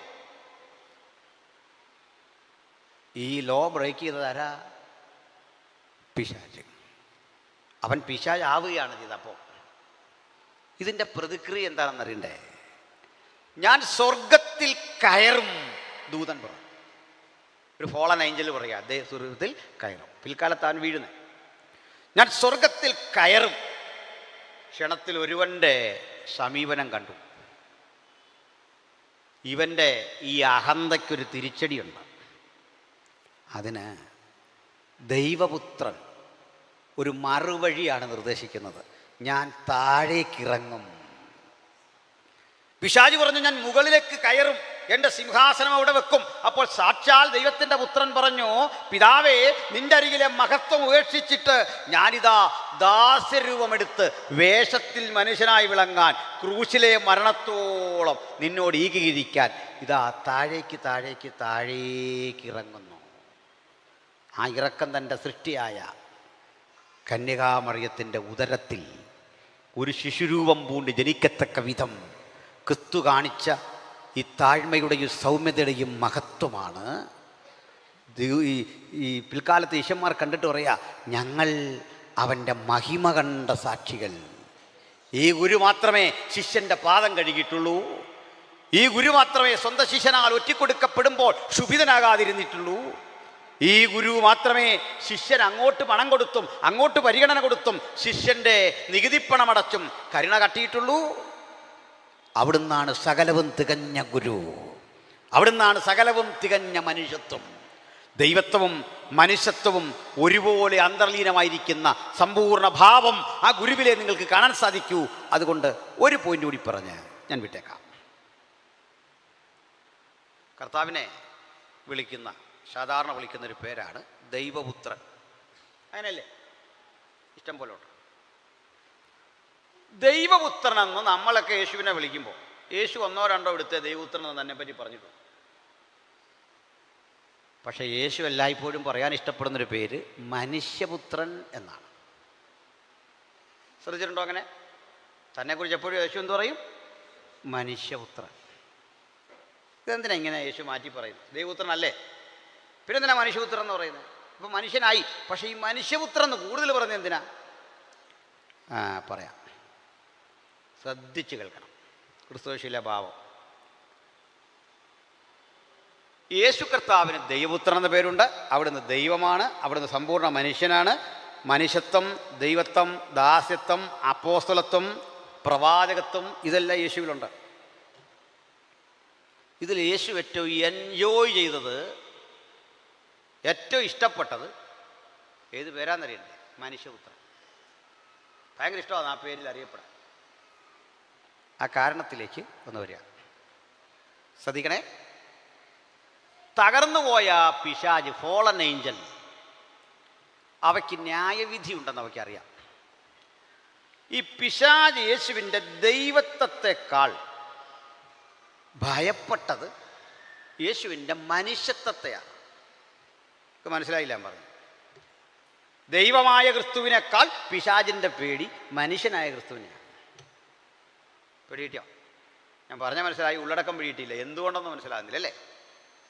പറയാം. ഈ കൂടെ ഒരു കൊടും കുറ്റവാളി ഇരിക്കുന്നു എന്ന് കരുതുക. അങ്ങനെ ആരും ഇല്ല, ഇവിടെ നല്ല മനുഷ്യരാണുള്ളത്. ഒരു ഭീകരൻ, അയാൾ ഭീകരനാണെന്ന് അറിയാതിരിക്കാൻ വേണ്ടി വന്ന് നേരത്തെ രജിസ്ട്രേഷനൊക്കെ നടത്തി വളരെ ആത്മീയനായിട്ട് നമ്മളോട് കൂടി കണ്ടുപിടിക്കാനും നമുക്ക് പറ്റിയില്ല. ആത്മാർത്ഥമായിട്ട് നമ്മളോട് ഇരിക്കുക. ഏതാണ്ടെല്ലാം കൊള്ളയും കൊള്ളിയപ്പം നടത്തി നമ്മുടെ ഇടയിൽ ഇങ്ങനെ പതുങ്ങിക്കഴിയുക. ഇയാൾ ബിരുദനാണ്. പോലീസ് വണ്ടി കണ്ട ആൾ മാറും. ഇവിടെ ഒരു പോലീസുകാരൻ വന്നാൽ പുള്ളിക്ക് പിടികിട്ടും, ആൾ മാറും.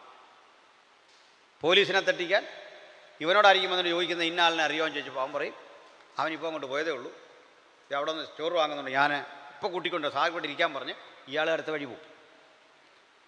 പഠിച്ച കള്ളനെ പൂട്ടാൻ പോലീസിന് പറ്റില്ല. വലിയ പാടാ, ഭയങ്കര പ്രയാസമാണ്. അങ്ങനെയാ. ഇവനെ പിടിച്ചേ പറ്റുമെന്ന് വന്നാൽ ഒരുവനങ്ങ് തീരുമാനിച്ചു. SP പറഞ്ഞ് ഇന്ന് ഇവനെ പൊക്കാൻ ആർക്ക് സാധിക്കും? അവനൊരു പ്രൊമോഷൻ കൊടുക്കാൻ പോവാ. 10-40 കേസിൽ അവൻ പ്രതിയാണ്. ഇവനെ പൊക്കിയാൽ നിനക്കിന്ന് പ്രൊമോഷനാണ്. IG പറഞ്ഞു. പോലീസുകാരൻ പൊക്കിയേ പറ്റൂന്ന് വന്നപ്പോൾ പുള്ളി പോയിട്ട് അടുത്ത സ്ഥലത്ത് ബാർബർ ഷോപ്പിൽ പോയി മീശയൊക്കെ എടുത്ത് കളഞ്ഞ് കൗണ്ടറിൽ പോയി നല്ലൊരു ബൈബിളൊക്കെ മേടിച്ച് ഇതുപോലെ ഇവിടെ വന്നു. അന്യഭാഷ പറഞ്ഞു, പാട്ട് പാടുന്നു, നമ്മളെക്കാൾ ആത്മാർത്ഥമായിട്ട് ദൈവത്തെ സ്തുതിക്കുന്നു, ചാടുന്നു. പക്ഷെ പുള്ളിയുടെ ലക്ഷ്യം എന്താണെന്നറിയോ? ഇവിടെ അതിലേക്ക് വഴി കണ്ണിങ്ങനെ പോകും, ഈ കള്ള ലക്ഷണമുള്ളവരെ നോക്കും, ആമിതമായി കല്ലേലിയ പറയുന്നവരെ നോക്കും. ഇതിങ്ങനെ നോക്കി നോക്കി നോക്കി നോക്കി കുറേ കഴിഞ്ഞപ്പോൾ ഇവന് പിടികിട്ടി, ഈ ആൾ നോക്കുന്നുണ്ട് കേട്ടോ. അപ്പോൾ അവനൊരു സംശയം, ഈ നിൽക്കുന്ന ആൾ വാസ്തവത്തിൽ പാസ്റ്ററാണോ, എന്നെ തന്നെ നോക്കാൻ കാരണം എന്തോ ഒരു കുഴപ്പമുണ്ടല്ലോ. ചുരുക്കി പറഞ്ഞാൽ യൂണിഫോം ഇട്ട് വരുന്ന പോലീസിനേക്കാൾ അപകടകാരിയാണ് വേഷം മാറി വരുന്ന പോലീസ്. അവൻ അറസ്റ്റ് ചെയ്തിട്ടേ പോവുള്ളൂ. മനസ്സിലായോ? ഒന്നുകൂടെ വ്യക്തമാക്കാം. പിശാച് ആദമ്യകുലത്തെ തെറ്റിച്ചു. തന്നിൽ അധിവസിച്ച പാപം ആദമ്യകുലത്തിലേക്ക് പ്രവേശിപ്പിച്ചു. ദൈവം ഒരു വാഗ്ദത്തം പറഞ്ഞു, സ്ത്രീയുടെ സന്തതി സർപ്പത്തിൻ്റെ തല തകർക്കും, ഒരു മനുഷ്യപുത്രൻ ജനിക്കും. അന്ന് മുതലേ സാത്താൻ അറിയാം, പറഞ്ഞത് ദൈവമാണെങ്കിൽ അത് സംഭവിക്കും. പിശാച് കാത്തിരിക്കുക, തൻ്റെ തല തകർക്കുന്ന ഒരുത്തം വരും. നമ്മളെല്ലാം നോക്കി, യെശയ്യാവിനെ നോക്കി, ഇരമ്യാവിനെ നോക്കി, എസെക്കിയേലിനെ നോക്കി, ദാനിയേലിനെ നോക്കി, ഇതൊന്നും അല്ലെന്ന് മനസ്സിലായി. അങ്ങനെ ഇരിക്കെ സാക്ഷാൽ നമ്മുടെ കർത്താവ് വന്നപ്പോൾ അവനൊരു സംശയം, ഇതുതന്നെയാണോ എൻ്റെ തല തകർക്കാൻ വരുന്ന ആൾ? അതുകൊണ്ട് അവനെ ഉപവാസം കഴിഞ്ഞ് യേശുവിൻ്റെ അടുത്തെത്തി. വലിയ പ്രതീക്ഷയോടെത്തിയ. കാരണം ആദ്യത്തെ ആദം പറുദീസയിലായിരുന്നു. എല്ലാ സുഖസൗകര്യങ്ങളുമുള്ള പറുദീസയിൽ വിശപ്പറിയാത്തവനായി, ദുഃഖമില്ലാത്തവനായി, ആനന്ദപൂർണമായി ജീവിച്ചവനെ തോൽപ്പിച്ച ആളാണ് പിശാച്. അങ്ങനെയാണെങ്കിൽ 40 ദിവസം ഉപവസിച്ച് മരുഭൂമിയുടെ ചുട്ടുപഴുത്ത മണലിൽ കഴിയുന്ന ഈ മനുഷ്യന് വിശക്കുമെന്നറിയാം, തോൽപ്പിക്കാൻ എളുപ്പമാണെന്ന് ഓർത്താ വന്നേ. ഒരുത്തൻ പറുദീസയിൽ, ഒടുക്കത്തെ ആദം മരുഭൂമിയിൽ. ആദ്യത്തെ ആദമിന് വിശപ്പില്ല, ഒടുക്കത്തെ ആദമിന് വിശപ്പുണ്ട്. ഒരുത്തൻ പരിശീലൻ, ഒരുത്തൻ ശക്തൻ. പക്ഷേ ശക്തനായ ആദ്യത്തെ ആദമിനെ തോൽപ്പിച്ച ബലത്തോടെ സാത്താൻ അടുത്ത് വന്നിട്ട് ഒരു ചോദ്യം, നീ ദൈവപുത്രനെങ്കിൽ ഈ കല്ലിനോട് അവിടെ ഒരു മറുപടി യേശു പറഞ്ഞേക്കണം. യേശു പിശാചിൻ്റെ ചോദ്യം, if you are the son of God, നീ ദൈവപുത്രനെങ്കിൽ. യേശുവിൻ്റെ മറുപടി, മനുഷ്യൻ അപ്പം കൊണ്ട് മാത്രമല്ല. എന്താ മനസ്സിലായി? പിശാചിൻ്റെ ചോദ്യം ദൈവപുത്രൻ, യേശുവിൻ്റെ മറുപടി മനുഷ്യൻ. പിടികിട്ടിയോ? മനുഷ്യൻ. ഇത് കേട്ടതേ സാത്താനൊന്ന് വിറച്ചു. കാരണം നമുക്കറിയില്ലെങ്കിലും അവനറിയാം, ആളിത് തന്നെ. തോൽപ്പിക്കാൻ നോക്കിയിട്ട് പറ്റുന്നില്ല. വചനം കൊണ്ട് ചെറുക്കുന്നു, വാക്കുകൾ കൊണ്ട് ചെറുക്കുന്നു, ശാസിക്കുന്നു. അകപ്പാടെ പിശാച് ഭയന്നു. ഇവൻ യേശുവിൻ്റെ പിന്നാലെ കൂടിയതാ. ക്രൂശിക്കപ്പെടാൻ നേരവും അവൻ അടുത്ത് വന്നിട്ട് ആവർത്തിച്ചു, നീ ദൈവപുത്രനെങ്കിൽ ക്രൂശിൽ നിന്നിറങ്ങി വാ. ക്രൂശിൽ നിന്നിറങ്ങുന്നതല്ല, ഞാൻ മനുഷ്യപുത്രനാണ്, അതുകൊണ്ട് മരിക്കണം. പിടികിട്ടിയോ? യേശു എന്ന മനുഷ്യനെ പിശാച് ഭയപ്പെട്ട കാര്യകാരണങ്ങളാണ് ഈ പറഞ്ഞേ.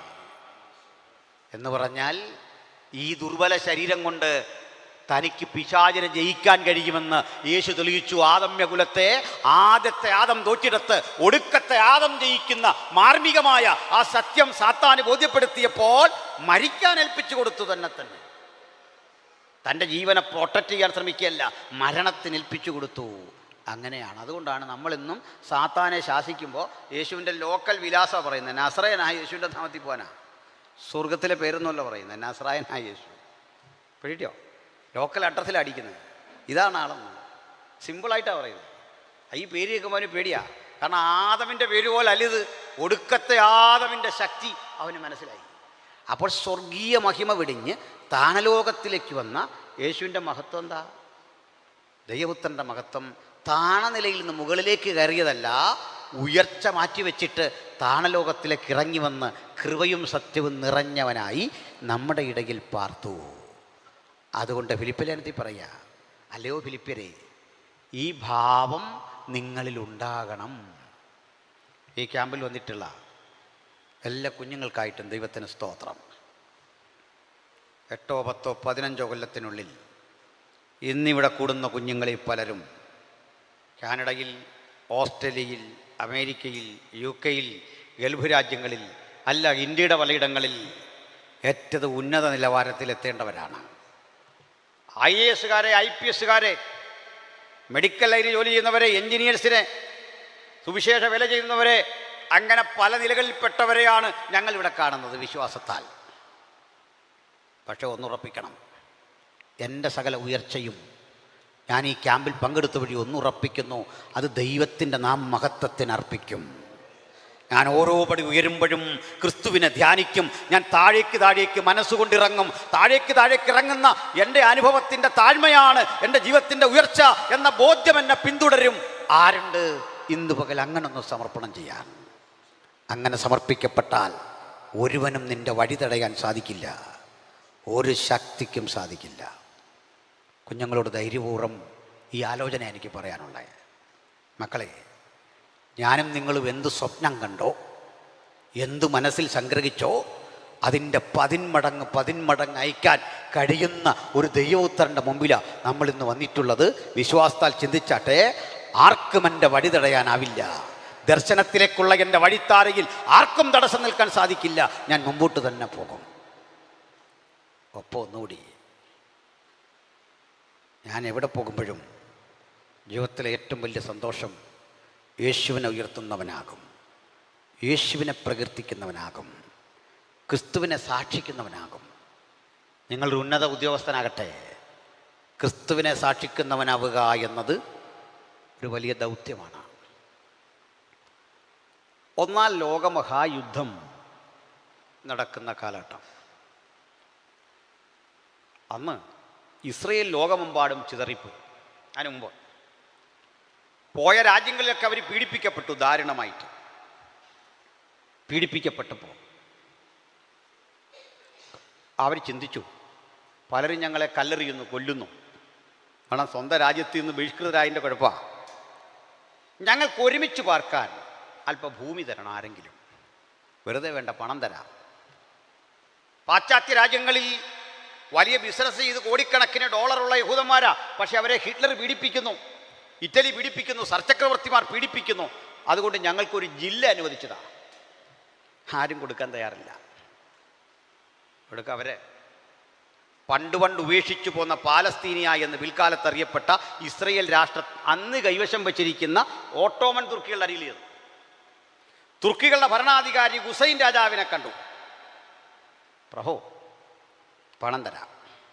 അങ്ങയുടെ വിശാല സാമ്രാജ്യത്തിൽ പൊട്ടുപോലെ കിടക്കുന്ന ഒരു 120 മൈൽ വിസ്തൃതിയുള്ള പാലസ്തീൻ സെൻറ്റിന് വേണ്ട പണം തരാം, ഞങ്ങൾക്ക് തരണം.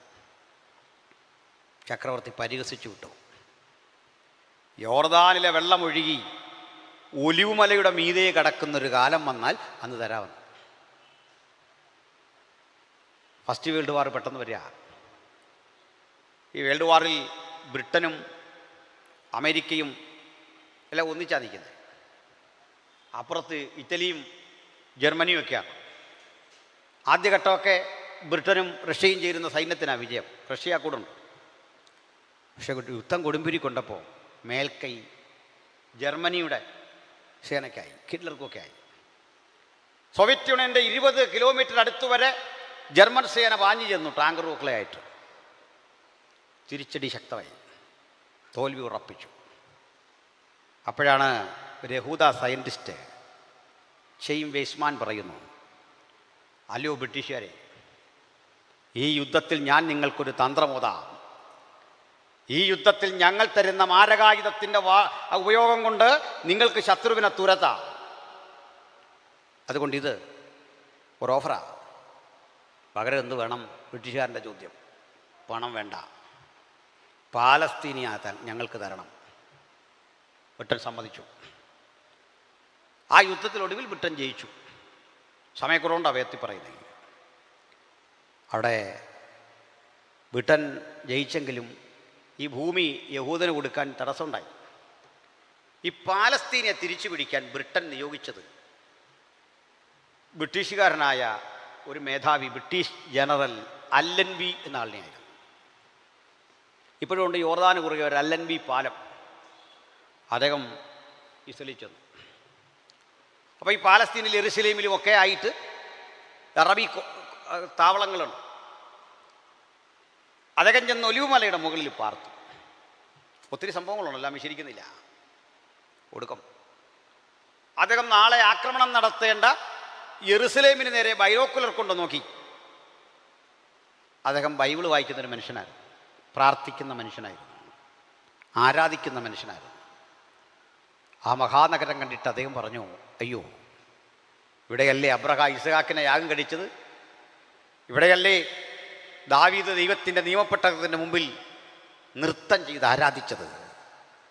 ഇവിടെയല്ലേ മാരക മരക്കുരിശും തോളിലെന്തി എൻ്റെ ആരുമനാഥൻ ചോരയണിഞ്ഞ പാദങ്ങൾ കൊണ്ട് നടന്നുപോയ സ്ഥലം?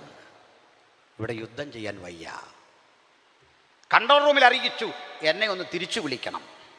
എനിക്ക് പറ്റുന്നില്ല. മറുപടി നോ, റിക്വസ്റ്റ് സ്വീകരിക്കാൻ വയ്യ. പാലസ്തീനിയ നിങ്ങൾ പിടിക്കണം.